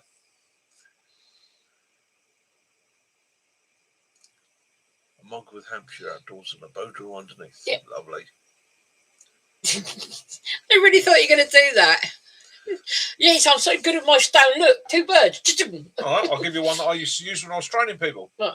Oh, you lot are stupid. It's ridiculous. Obviously, when they were handing out IQs, you only heard the word Q, and thought, sod that, I'm not waiting around, didn't you? Oh, you are thing of the day. Oh, I used to Yeah. that. You are a thing. There is always somebody that will cock up. Or You they can't come polish a out, turd. look That's a good mess. one. Yeah, and Can't I'd give polish them, a turd. I used to call them things. And I got that from my staff sergeant, who once turned round and looked at me from across the parade square and went, Sapper Mitchell, you're a thing. I have no idea what kind of thing you are, but you're just a thing. You are, in fact, the thing of the day. And yeah, and I loved that, and I Yeah. carried that right through my career. Yeah, thick's too short, blokes. When God was out of praise, he thought he was training you missiles. Can't polish a turd. That's a Yeah. good old one. Yeah. Yeah. If range explosives, you wouldn't have enough to blow your nose. Yeah. Oh, Excellent. yeah, I've heard that one in a few years. Yeah, well, you haven't got enough brains to strike a match. Yeah. Yeah.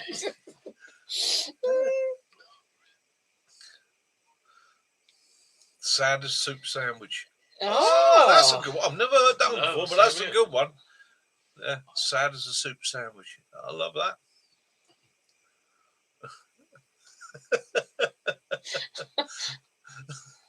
I was a Noel. Yeah. Amazing, but how did you do that? I like that, Sussex. You can't polish a turd, but you can roll it in, didn't it?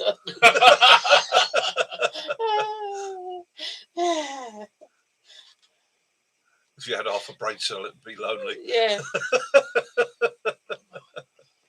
My grandfather used to say, strike a light. So, Yeah, strike a light. Life's a Hobby, and I'll put this out there Yeah. now.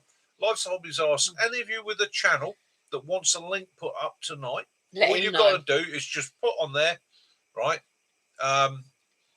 Yeah, put on there, Please, Owen. post my link, Yeah. and Owen from Life's a Hobby will Stand post still, it for man. you. You're not a jelly.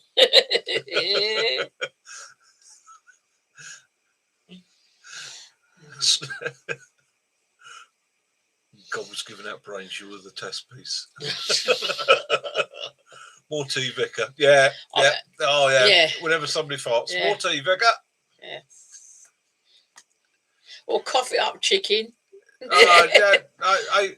Yeah, you cough it up Life's a chicken. Hot. You Go on. cough it up chicken. It might be a gold watch. That's it. There we go. So yeah, Owen, if you could put Island Jason's up for us, others. He Yeah. said, "Don't." No, I don't care. Well, that's nice, I've isn't it, been Jason? drinking. I'm the landlord. No, He used to. Our friends, they say loosely, they had. We went on holiday and they had a little girl that Rocking chair. that took with them, and Mick used to tell them that it was you were treading on carpet frogs. And whenever you hear someone fart, it was, oh, dude, you tread on that carpet frog. Yeah. carpet frogs. Yeah. So, can we ask a question? Does anyone in the chat own a rocking chair? Unfortunately, no, I don't. I do like a good rocking chair though. There's plenty on Facebook Marketplace, but they actually own one. Poking Percy at the porcelain. If you're going to faint to attention.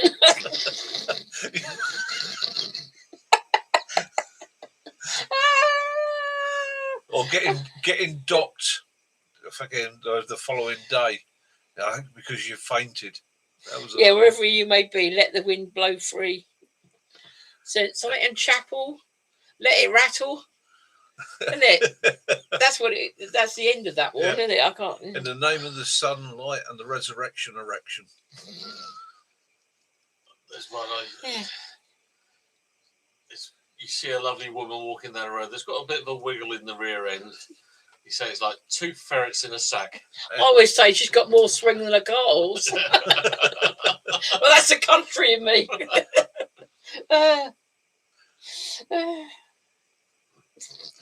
Jason, that's the point. How did your weekend go with your son? I hope it went really well. I hope you got all the conditions were right for you and it went well. Had a great time. I was thinking about you yesterday when you were saying you were heading out. Hopefully it was a fantastic trip that you had. One that your lad's going to remember all his life. I'm not one of those he's going to remember all his life because Dad held him in the river Until he by stopped his ankles.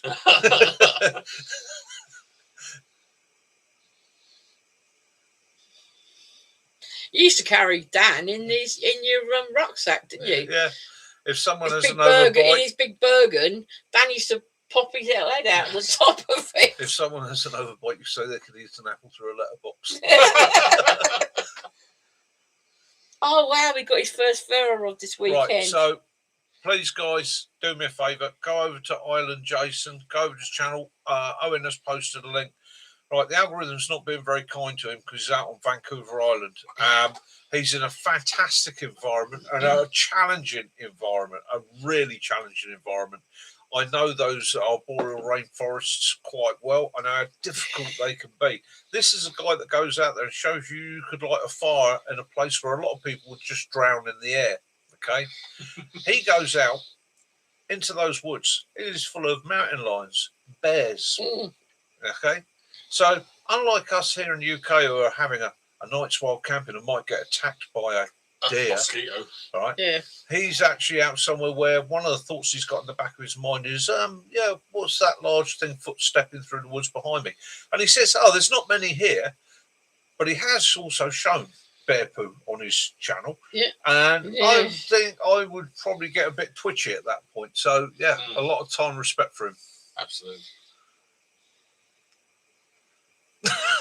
Yeah, just don't show, Jason. Just don't show in the bow drill. Always, yeah.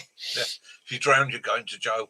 So, Owen, we have a phase in Ireland. If you're hungry, you say, I need a farmer's arse through a hedge. Not if he's been in there. Yeah. Be very careful where you say that. Not round Brighton. No.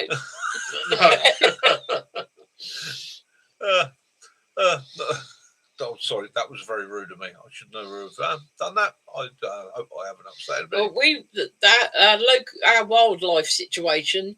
They're now on about. We're having. Is it lynx?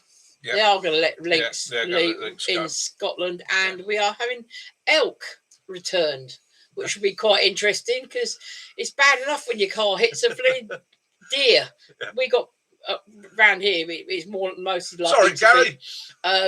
roe deer, and in Scotland, of course, you got the magnificent red deer. But can you imagine it in an elk in your car? Yeah.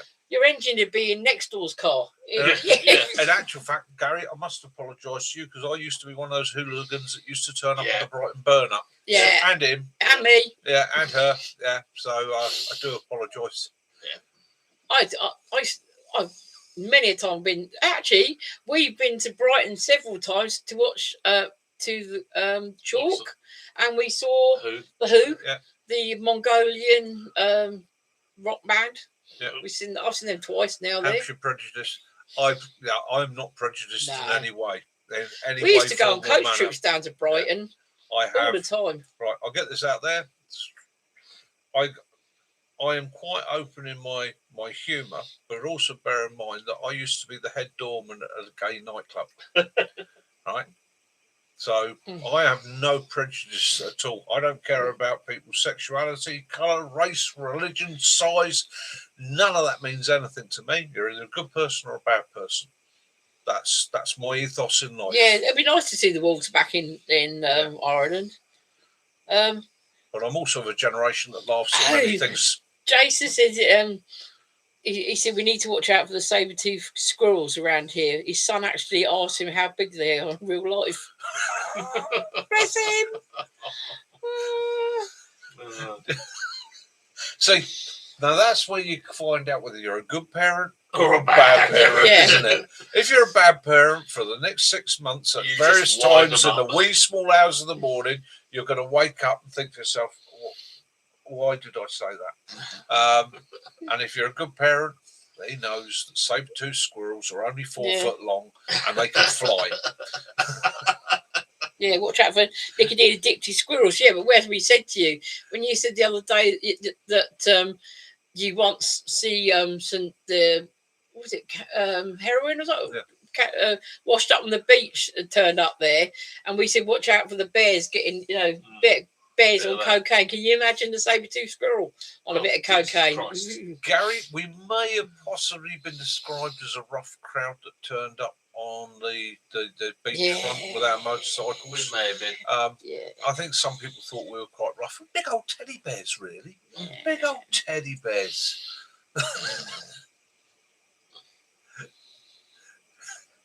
We've never been Cheers, to. John. We've never frequented the nudist beach. No. No. No, No, not down that far. No. yeah, no.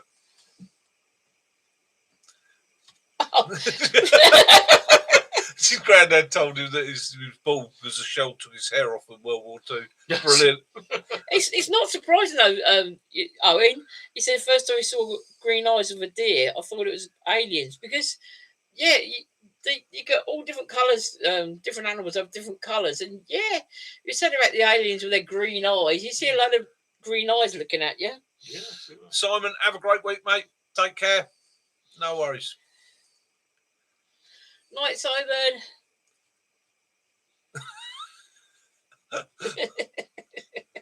I just agree, think- so- yeah. My best friend Karen, whose daughter Katrina is usually in here.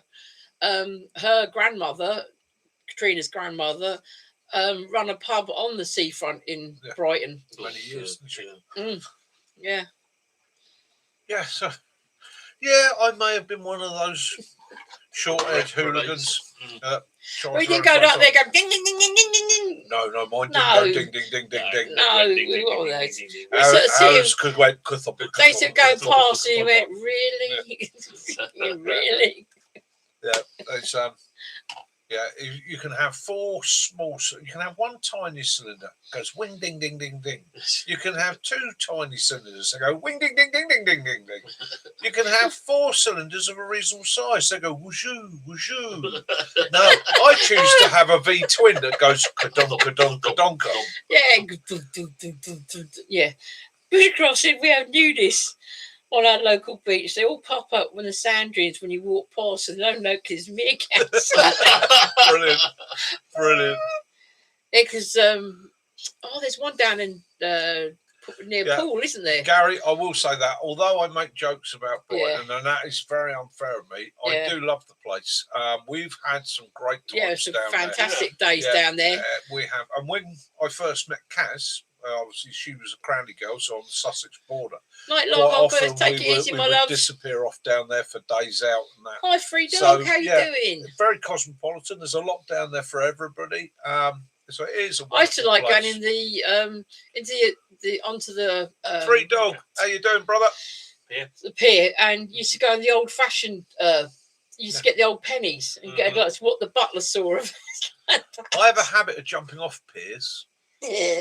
I get a lemming instinct when I'm on a pier. I just want to dive Oh, off of it. fantastic! Lee Michelle's brother's been found. That's Oh, brilliant. fantastic news, Lee.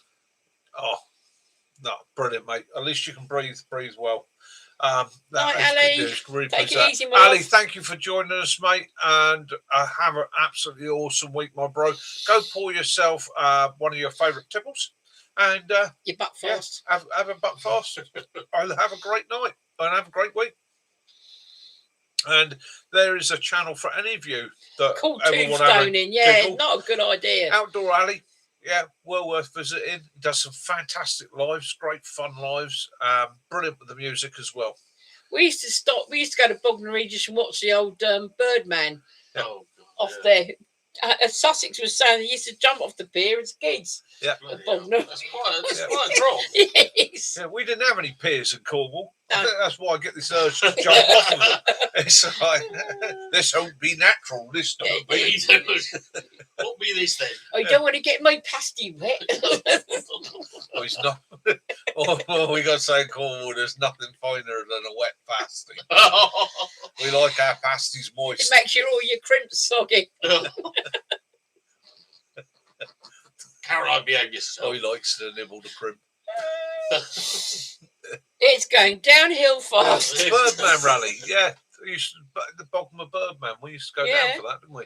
Yeah. That's been a good day out. The boys used to Yeah, thoroughly we used to enjoy it. watch They the, don't do it anymore, do they they? used to do wind walk. I They don't know, they still used do to have the old crunchy plane go past doing the old wing walking, didn't Yeah, they? long before Red That's Bull. when they, to have people abroad, friends, it's when they strap someone onto the top of a biplane Yeah. and they do, loops and things like that. They stopped it today. Yeah, Red Ah. Bull would probably sue them for copying their idea. Yeah. That's a shame. Yeah, that is a shame. That used to be a good day Yeah, I out. used That to did. love that. Yeah. Nothing finer than watching people throw themselves But off the then, end of a pier. if you watch Dressed stupidly. the Red Bull, they do one.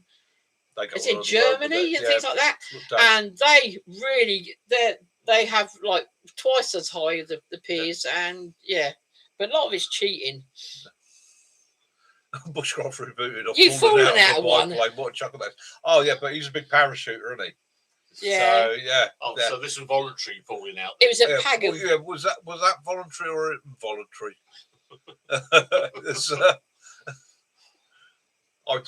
You're lanky. I bet you had trouble trying to push you into that. every time somebody mentions biplanes, my brain automatically flicks back to that fantastic film of my childhood. The one film that I would love to own on video. Those magnificent Yeah, men in their flying machines. Yeah. Oh, that was hilarious. Yeah, because Benny Hill, they're always crashing in that pond, Yeah, weren't they? in the sewage works. Absolutely brilliant. My father coined the phrase when he was teaching Like, people. I loves you too. He coined the phrase when he was teaching people, there is nothing a German officer cannot do. And then he would look at the manual. Yeah, Mike's cousin, him and his wife, they're part of they raise money. We've been to things there before. Yeah. They actually pram race down onto St Morgan Beach, Yeah, down the that hill. Yeah. Oh, Yeah, that's done every year. Yeah. Crazy. No, Owen, take care, mate. Have a great one. Yeah, falling out of bed is as good as it gets. Yeah, I managed to do that now. Whenever I see them fall out of bed, I seem to land on my arse. Just sitting upright. I was like, oh.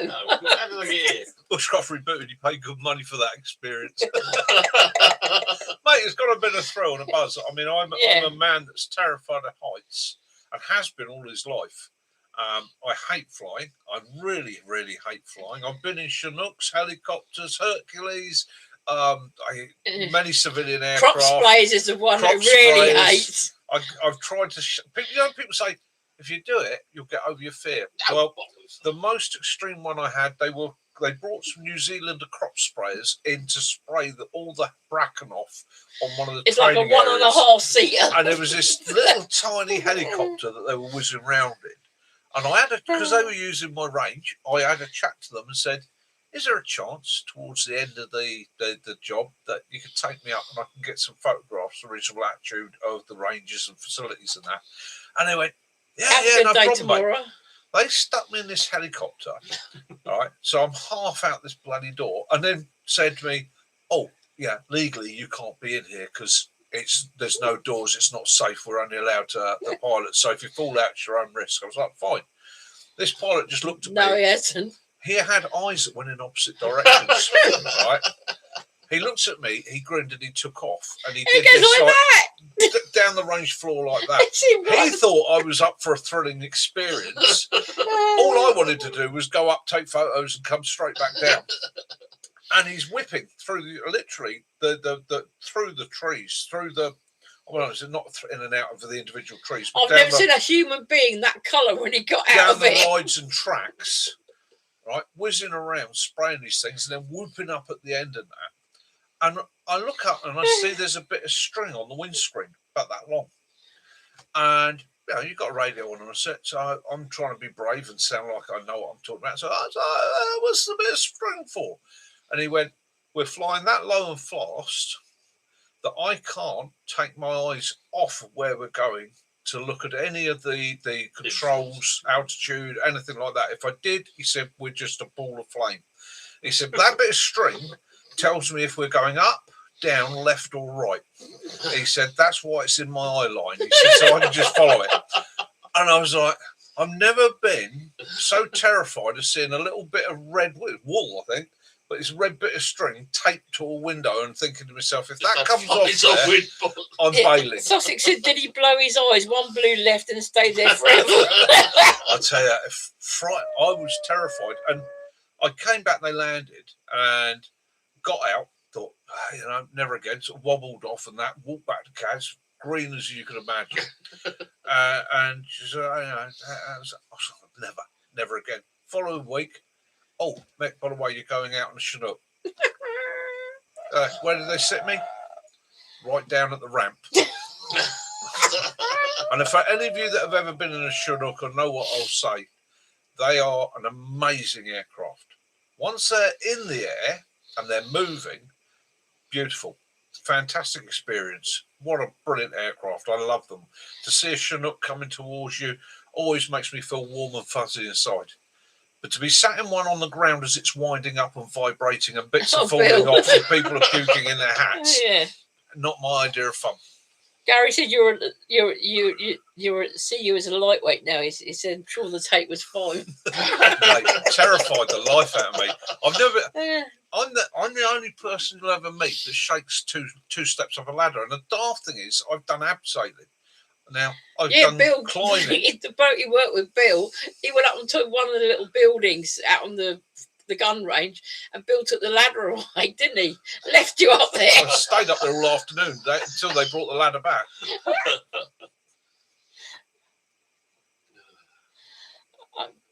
All right, Sussex, Yeah, take care, Sussex, mate. you take it easy, and Take it hopefully easy. these meds will start kicking in the right ones this time. Take it easy, mate. Have a fantastic week. Yeah, no, I don't do heights too well. But in my old age, funnily enough, I am starting to wonder. Every now and again, I think to myself, before I die, is it worth being strapped to somebody and thrown out an aircraft just to experience You it? could do it for a charity. But I've got this image in my mind of Falling it's off going a to go stone. one of His two back's ways. still alive. Matt, you hearing this? It's either going to go one of two ways. I am either unconscious as we go out the door because I fainted, or there is. If you've ever tried to push a cat into a microwave, You could imagine turn up that as image, Spider monkey, yeah. all right, with the elbows going back and then probably Hi, falling out with an Martin. unconscious Hope you're all right, my person love. on their back. Hi Martin, how you doing, mate? I hope you're all feeling a bit better, and I am sorry for you all. Sending you much love and thoughts. Bushcraft Rebooted said he'll take you up. Thank you, Rebooted. No, I'd probably trust you. Right? As other people, I wouldn't, because I know Rebooted. I could turn around to you and say, right, mate, right. About 30 seconds before we jump, what you're going to do, you're going to take the vagus nerve on my neck and just Okay. give it a squeeze. Yeah. Right? I'll wake Now, up when I'm as halfway we're down. coming down, you might hear me scream occasionally and then go very quiet. Then scream, then go very quiet. Don't worry about it, okay? You can probably hear me from 3,000 feet. It's not a problem. But no, it does Paul occasionally. McAtee's the balloons and the Oh, yeah. Definitely couldn't do that. I The admire balloon the drop. Paras so much. Doing the static balloon jump. Yeah. God, I remember speaking to one of the guys once, and I said to him, so the balloon jump, is it? Because you're not that high. Is it a big deal? And he went, no, not really. It's a static line jump, and that you go out. But the problem is, he said, if your main shoot fails, you haven't got time to deploy a reserve. Uh-oh. And I was like, And he went, no, it's all right. Got full confidence in my gear. And I was like, then why did they give you a reserve?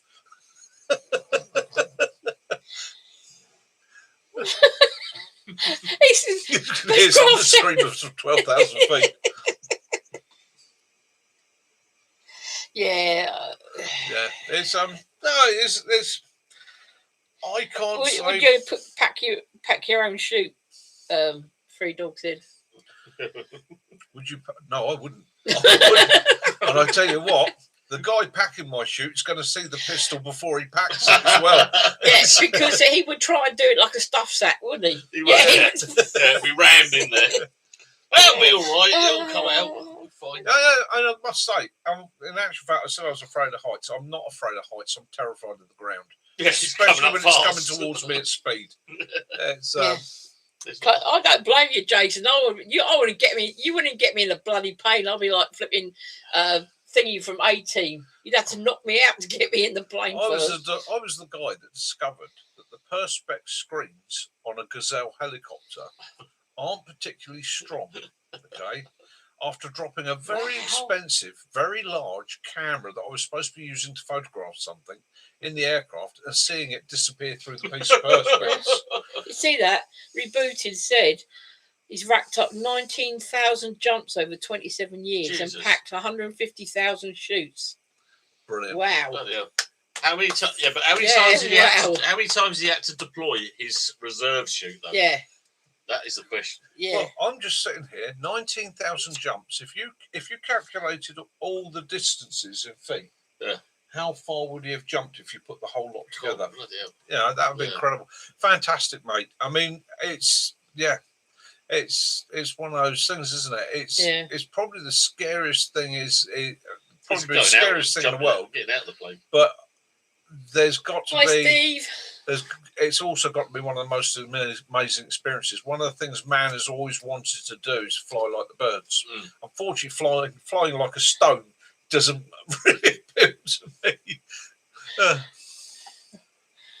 Gee, I like roller coasters, but he doesn't even like roller coasters, especially when we went to Alton Towers. When you go from 100 feet to, is it 15 feet in the space of about 20 odd feet? Well, it was very soon after we met. Very soon after we met, a friend of ours, a joint friend, said, "I'm going to Alton Towers due to 100 times, he said. So he took us along. Okay, we went to Alton Towers. Now, I'd never been to a theme park like that before in my life. Kaz had. Kaz showed me this thing that went up a long way, came down very fast, went round and round. I've round never like been to that, that one, no, She'd but yeah. never done it before, but she was like, "We're doing that." Yeah, and anyone who And doesn't my- do it is going to have to give the others a fiver each. And this is 1984, and it was £5. It's £4.50 to get into Alton Towers then. My So I still my- haven't got a ticket. my ego would not let me back down in front of the young lady that I was courting at the time. So I got on there and went, "Yeah, this is so cool." I've got to be honest to her now. I tell you what, bloody dreadful experience. I hated every But second of it. it's a weird thing when they clear out obviously underneath the that particular ride. They found a prosthetic leg. How do you lose a prosthetic leg on a ride and not know? Trish Tucker, welcome Oh, to the thank you. Walkers of a Hidden Path. Thank you Yes. for your membership. It is really appreciated. I really, really do appreciate it. Thank Yeah, you so so Bill very says- much. Planes have seats for a reason. Have seat belts. Exactly, and belts. Yeah. And wheels for when you come down. Yeah. And land. And Yeah. they go, boop, boop. Yeah. Not that I've ever been on one. I've been on a helicopter, but Yeah. yet to go on a plane. 1, 2, 3, go, go, go, then push. Yeah. And I hope that whatever you eat isn't going to come out and into your mask. Yeah, Yeah, sort of thing. no, I do admire the guys because it does take courage to do something. I know they sit there and they say, well, you get faith in your gear and that. And it's the training building up to it actually selects a certain mindset, the sort of person I that couldn't will do go it. on the Couldn't command, I couldn't. go. No. Right. And that's one of the things, that's one of the reasons that the Airborne Forces training is done in the way it is. And there's the reason why it's done with that level of efficiency and force, because they are looking for that person Cool, okay. that will go on the command go. They will take that step. And yeah, it's a very, There you go, Kaz. very particular person that will do Bugger. that. Bugger. So yeah, fair play. Take my hat off to anybody that's done it. It's a crazy world, isn't it? So we started off tonight talking about prepping. Yep. So I suppose I should get back onto a bit of that, really, because it's supposed to be the theme for tonight. And so far we've talked about funny slogans, pasties, Yeah. jumping off of piers, and parachuting. Being clipped around the ears So- of kids. Yeah. Prepping. So what do I suggest? Well, I suggest you look at what your local realistic threat is, your local realistic problems could be, whether it's And power what you're going to need. outages, getting cut off by snow, caught Work out how out many by people you floods? got. Are you living somewhere that's going to be affected by high winds? So forth and so forth, and equate to that. Don't worry about Okay. all this stuff that you see out there in the news and all the fear mongering. Prep for the things that you can deal with, the things that are realistically liable to occur. And if you do that, then everything else will fall into suit. Prepping is a mindset. It gives Trish, us. we live in. If you're asking us, it's we live in Hampshire. We live in Hampshire, and Farnborough, in England. Yeah. Farnborough and Hampshire. Now, so prepping gives us a mindset. It gives us a preparedness mindset. It gives us the ability to look at our lives, what's going on around us, day by day, hour by hour, constantly assessing what the threats and the risks are. Now, everybody does that in reality. If you drive a car, you do it all the time. If you cross a road, you do it. If you walk, cycle, ride a horse, whatever you do there's an element of prepping in it, in your awareness of what's happening and going on around you. Now, And if you've got pets as well, as the three dogs just said. Yeah, always prep for your pets. Prep for your pets as well. Right? They are part of your family. Yep. They're your friends. So we can't be prepared for everything in life. The same as you can't be prepared for a car accident. They happen. Things do go wrong. Things do happen. Okay. What you can do is equip yourself in a manner that is going to make life easier. And when I talk about that in a car, I mean the fact that you put your seatbelt on is preparing just in case. Okay. So be realistic in your preps, be sensible. People that are just starting out, I always say to them, base your initial setup on 72 hours. Okay. In the UK especially, in most places, 72 hours is the length of a situation before the government or the authorities get control of it. So whether it be flooding, or they're going to evacuate you, or they're going to bring water supplies in, or they're going to put some sort of temporary power in, it can be up to 72 hours. Some people like myself choose to take it a bit further and maybe instead of looking at 72 hours, start looking at 72 days. Okay. Well, once you've got that initial 72 hours, it gives you that buffer. Whilst everybody else is panicking about what they're going to give the kids for tea tonight, you can relax a little bit and know that you've got that covered. Okay, that's what it's about. It's about having your preps, your cook sets. So again, if you're going to store food, think about how would I cook this if the power went out. I did have somebody argue with me and said, I'm not bothered because I've got both gas and electric. So if the electric goes out, I can use the gas. And I took a little bit of explaining to them that if the electricity goes out, so does your gas. Mm-hmm. So have some sort of resource that means you can heat your meals, boil your water, make a brew. Lights, whether it be battery powered, candle powered, oil lamps, whatever you choose, but obviously bear in mind the risks that come with whatever method you're using, be it carbon monoxide and so on. So get a carbon monoxide sensor, make sure it works, but have those preps there. Yeah, we've even got medical stuff for the dog. Yeah, haven't we we? even got medical supplies for the dog, just in case. And it's that sort of thing. It doesn't need to be expensive. You don't need to suddenly run out and spend £1,000. But we're lucky that he's nearly completely vegetarian anyway, isn't he? It's something you can afford to do, spending just a couple of quid a week, just buying that extra tin of beans, that extra toilet roll. Probably and again, as I said earlier on today, a lot of my preps, a lot of my food preps, toilet roll preps, all those sort of preps, cheap stuff, buy the bargain stuff. You're putting it by for an emergency, okay? Don't have to worry. I mean, obviously, if you can afford better quality, get better quality. But if it's one tin of beans for £1 or 4 tins of beans for £1, I'll buy the 4-pack. Get the cheap baby wipes as well, because you can not only use them for going to the toilet, but for washing your face, which saves the water, which you can drink then rather than wash with it. There, don't forget to prep your hygiene as well. Yeah. Toothpaste, soap, Dettol, wet wipes, ways of keeping yourself clean and because even in the desert, the soldiers, they rely on wet wipes to clean everything, isn't it? Yeah, good idea. Keep your newspapers. Yeah. It's all about situation, as Gary said there, and Gary, you're spot on. Situational awareness. It's a mindset thing. Okay. Some people have it, And Yeah, some of the local police before have been outside our local ASDA, and they were giving you these clips that you put onto your bag, that so someone can't just unzip your bag and dip the hand in it. Yeah. a very big, very fast, ferocious dog. Yeah. Or one that sounds like it, Willow. A willow. Yeah, that's right. We keep them in the car, Trish. He uses them. We use them for if he's got to check the oil or he doesn't it under the bonnet of the car. Wet wipes and, like I say, sticky sweets and fish and chips.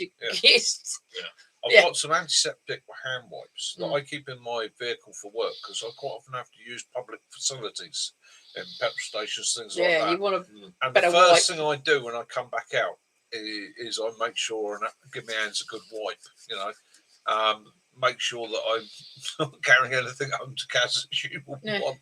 But yeah, we use the wet wipe. We've always got wet wipes in the glove box for all sorts of. And you look around. I mean, I could go through to probably walk around this house and there's 1,000 different things we've done. Things like simple little battery powered sensor lights that come on at night. They're stuck on the wall. I don't need to turn the lights on and wake Kaz up when I'm going to the loo. I just walk through, and as I walk through it, lights they only take the 3 of the little AAA batteries, and they're really cheap, and they're stuck in different places, so it lights up enough for you to see quite happily. Yeah, of course, even down to Mike from Minx. The 2 battery packs that Mitch has got. Yeah. Mike from Minx, very good point there, Mike. And again, that's one of those things people don't think about. Another good advice related to prepping: keep the music you like with you. Don't rely on streaming services like Spotify. At least you'll be able to have the bangers to jam to when it all goes down. Exactly. Yeah. I've got a little iPod, and that's got all my music on. And again, that links into another thing. Is again, when you're building your preps, don't make all your preps super serious. So you don't throw in some morale. Yeah. Yeah. Haribo and things like that last for eternity.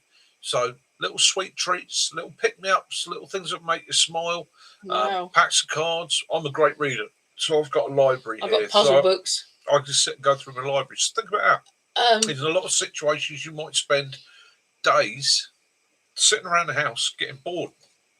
Owen says, can we put a thoughtful word in for the women heading to the moon next month? I know it's off topic, but it's a topic that's important to me. Yeah, Godspeed. Yeah, no, Godspeed to those women. So they're going to fire some women around the moon. Actually, Owen, funny enough, my brother is a rocket scientist, and he designs propulsion units for a lot of the rockets, and that he actually works at the Space Center nearby. So and again, how far have we come? If we want to talk about equality and how less than 100 years ago, it was 100 years ago. 100 years ago, a lady ran onto a race course and lost her life protesting for to be allowed the right to vote. And now women are going around the moon. That just shows how far we've come. Sometimes when we look at society and we look at ourselves and we think, oh, what has the world come to? We have to remind ourselves 100 years ago it was a very different place. Some things were better and some things definitely weren't. So how far have we come? So for those women going around the moon, I take my hat off and I will stand and smile when they come back. And they get to tell us about their experience.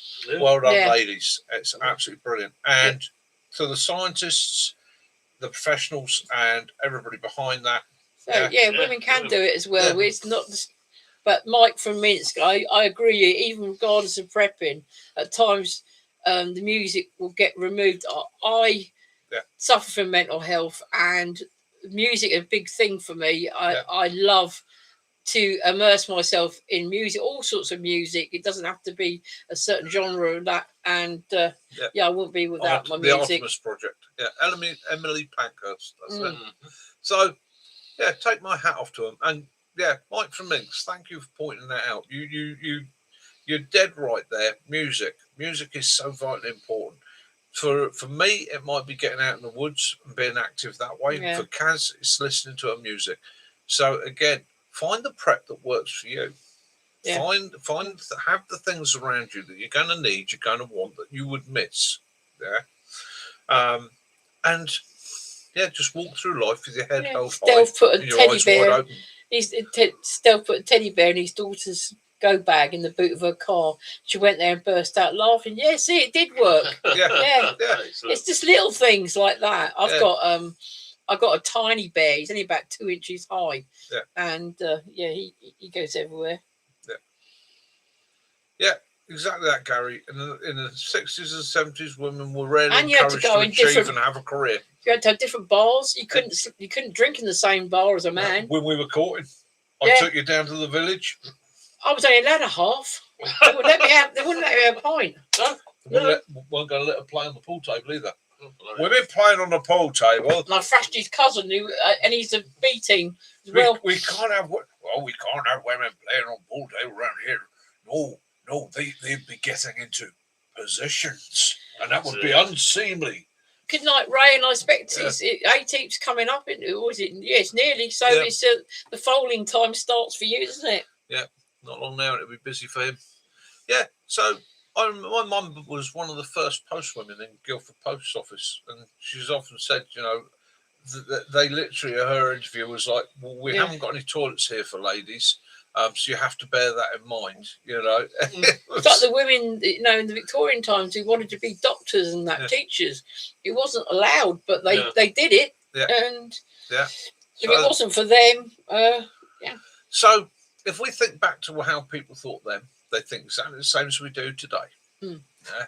The world just keeps turning. Yep. The sun will come up tomorrow. it And will. all we can do is improve the small things as we go through. I thought you could start singing then. Oh, No, don't you even think it. I am banned from singing by both Caroline and Jason. I think I've got an Very awesome true, Mike. voice, Very, but very true. apparently I frighten small dogs, children burst into tears, and policemen run away. Yeah, we know the Army Training Centre at Purbeck very well. Very well, yeah. I used to work for in the booking cell that used to book out Nightly, areas like that. take it easy, mate. Have a fantastic And, week. I'm pleased you had good news.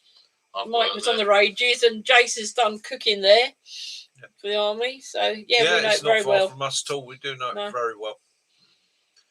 Night, Mike. Good night, Mike, and Night. Oh, no, good you say night. good night to Sorry, Lee. good night, Lee. Yeah, night, Lee. Have a good week, and I'm glad your brother was found. Gary, your late mum hidden her being pregnant with you, and yeah, Yeah, that that was, happened a lot. Yeah. it did happen a lot. Shameful and all that sort of nonsense. Now it's just a fact of life these days, isn't it? Yeah. Well, again, Don't that's the stop other by. thing, isn't it? Being a single mum at one time was that was a sin. Mm. Yeah, nobody actually know being a single dad. Yeah. you know, And that's all yeah. the woman's fault. But Yeah. you do have a situation like that because it's unfortunately they say not all pregnancies end up with a baby. No. And women, it's not a foregone thing that you will be there at the end of it No. either. So No, it's not. Mm. It's very risky. That is how it was. Bill was a good singer. He's fantastic now.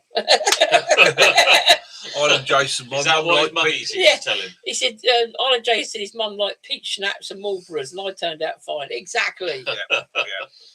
You know, it's funny enough. We're all fine. Yeah. I used to smoke Marlboros and I like peach schnapps as well. Although I'm rather partial to a little bottle of apple corn, if any of you have ever been to Germany. Oh, yes, I do like a bottle of apple corn. Yeah. Can't get it anymore, unfortunately. No. Yes. It's the thing. He's a little bit partial to most things, isn't he, Jason? One is. One is rather partial to most things. One would have anything. Oh, yes. You should We start didn't have your, any pork this Christmas. I'm so disappointed. you should start your morning with a good English breakfast. At about 11 o'clock, you should have some So you've got tea. loads of little miniatures. What are we on about now? It's There's called- a gentleman. Oh, right. Gentlemen should start his morning with a good English breakfast with kidneys, livers, and all the rest of it, and kippers and all that. And then about 11 o'clock, you should have some tiffin. Tiffin. We like a bit. We like a bit of tiffin, don't we? And then there's luncheon. You should have a bit of luncheon. Jason, when I was in hospital, I actually had cellulitis. He broke into the hospital and bought me pizza. 3 floors up, fully secured unit, ICU. That ain't gonna keep me out. I was like the milk tray man. I tell you, I turned up, going down those corridors. I couldn't stand another one of them bloody On the floor, doing the old inchworm like that. I was just like that, eating my pizza, and this nurse walks in. There was people laying in their Mrs. hospital Mitchell, beds. you're supposed to be eating that. People laying in their hospital beds. What the hell's that? Skull. Yeah, the security is good. hands Yeah, going clean. No, the security was actually quite good, but they Yeah. just weren't used to me. And I did allow myself to get caught walking out because I just like, well, I sneaked in, I'll brazen it out, walked out, and the nurse is like, Mr. Mitchell? I said, yeah. She said, where did you come from? I said, I'm not going to tell you because you'll probably call the police, but I'm leaving now. You're right, though, Gary. The smokiest room was always a teacher's room at school, wasn't it? They got the security guy come up and he looked at me and I went, if you put your hands on me, you're going to need the ER. I'm leaving. By all means, follow me out, but don't put your bloody hands on me. And he went, okay, mate. No if you problem. take my wife's pizza, she's going to bite you. And he did he escorted me out. But yeah. And I got reprimanded. The next time I'm going up there to see Kaz, they literally took me to one side and said, you could be banned from hospital for that. And I said, look, my wife is in ICU. You told me yesterday that she had 12 hours. She'd either get better or I'd lose her. She wanted pizza. She got pizza. Simple as that. And they went, how did you get in? I said, I'm not going to tell you. I said, because it might happen again. I'll have to kill you, yes, yeah. Well, that's 2 hours. I've got to look at this video. But he did look good in the nurse's outfit. It's not. Carry on, you know. I tell you, at one point, I got completely bloody lost. It's a big old hospital, and I was like, Because I was in the private bit. Yeah, I was actually in a cupboard. I had to because I had cellulitis. I was in the private bit. I was in a cupboard and sort of doing the old peeky. Listen, look, where the hell am I? I'm going to have to go and have a look in the wards. Evening. But there is one secret I can pass on to you. And this is one secret. It's very, very true. If you ever have to go somewhere you're not supposed to be, In the can, Mick in the candy stripe costume. carry a clipboard and walk like you're supposed to be there. Yep. All right.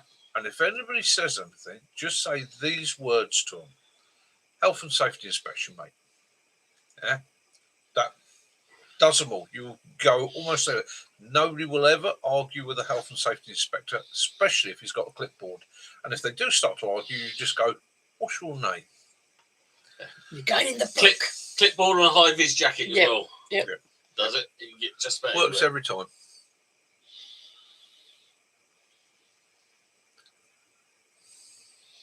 Definitely a clipboard. People see a clipboard and they panic, don't they? They go, Yep. oh no. What are they doing here? Oh my What's God. wrong with me fairy lights and wind? Faye, yeah, I'm the same as you there. I would probably launch them out the window. Yeah, clipboard is a universal pass. Yeah, Yeah. 5 is. His vest makes you invisible. Yeah. It does. It does. Look like you should be there. Yeah.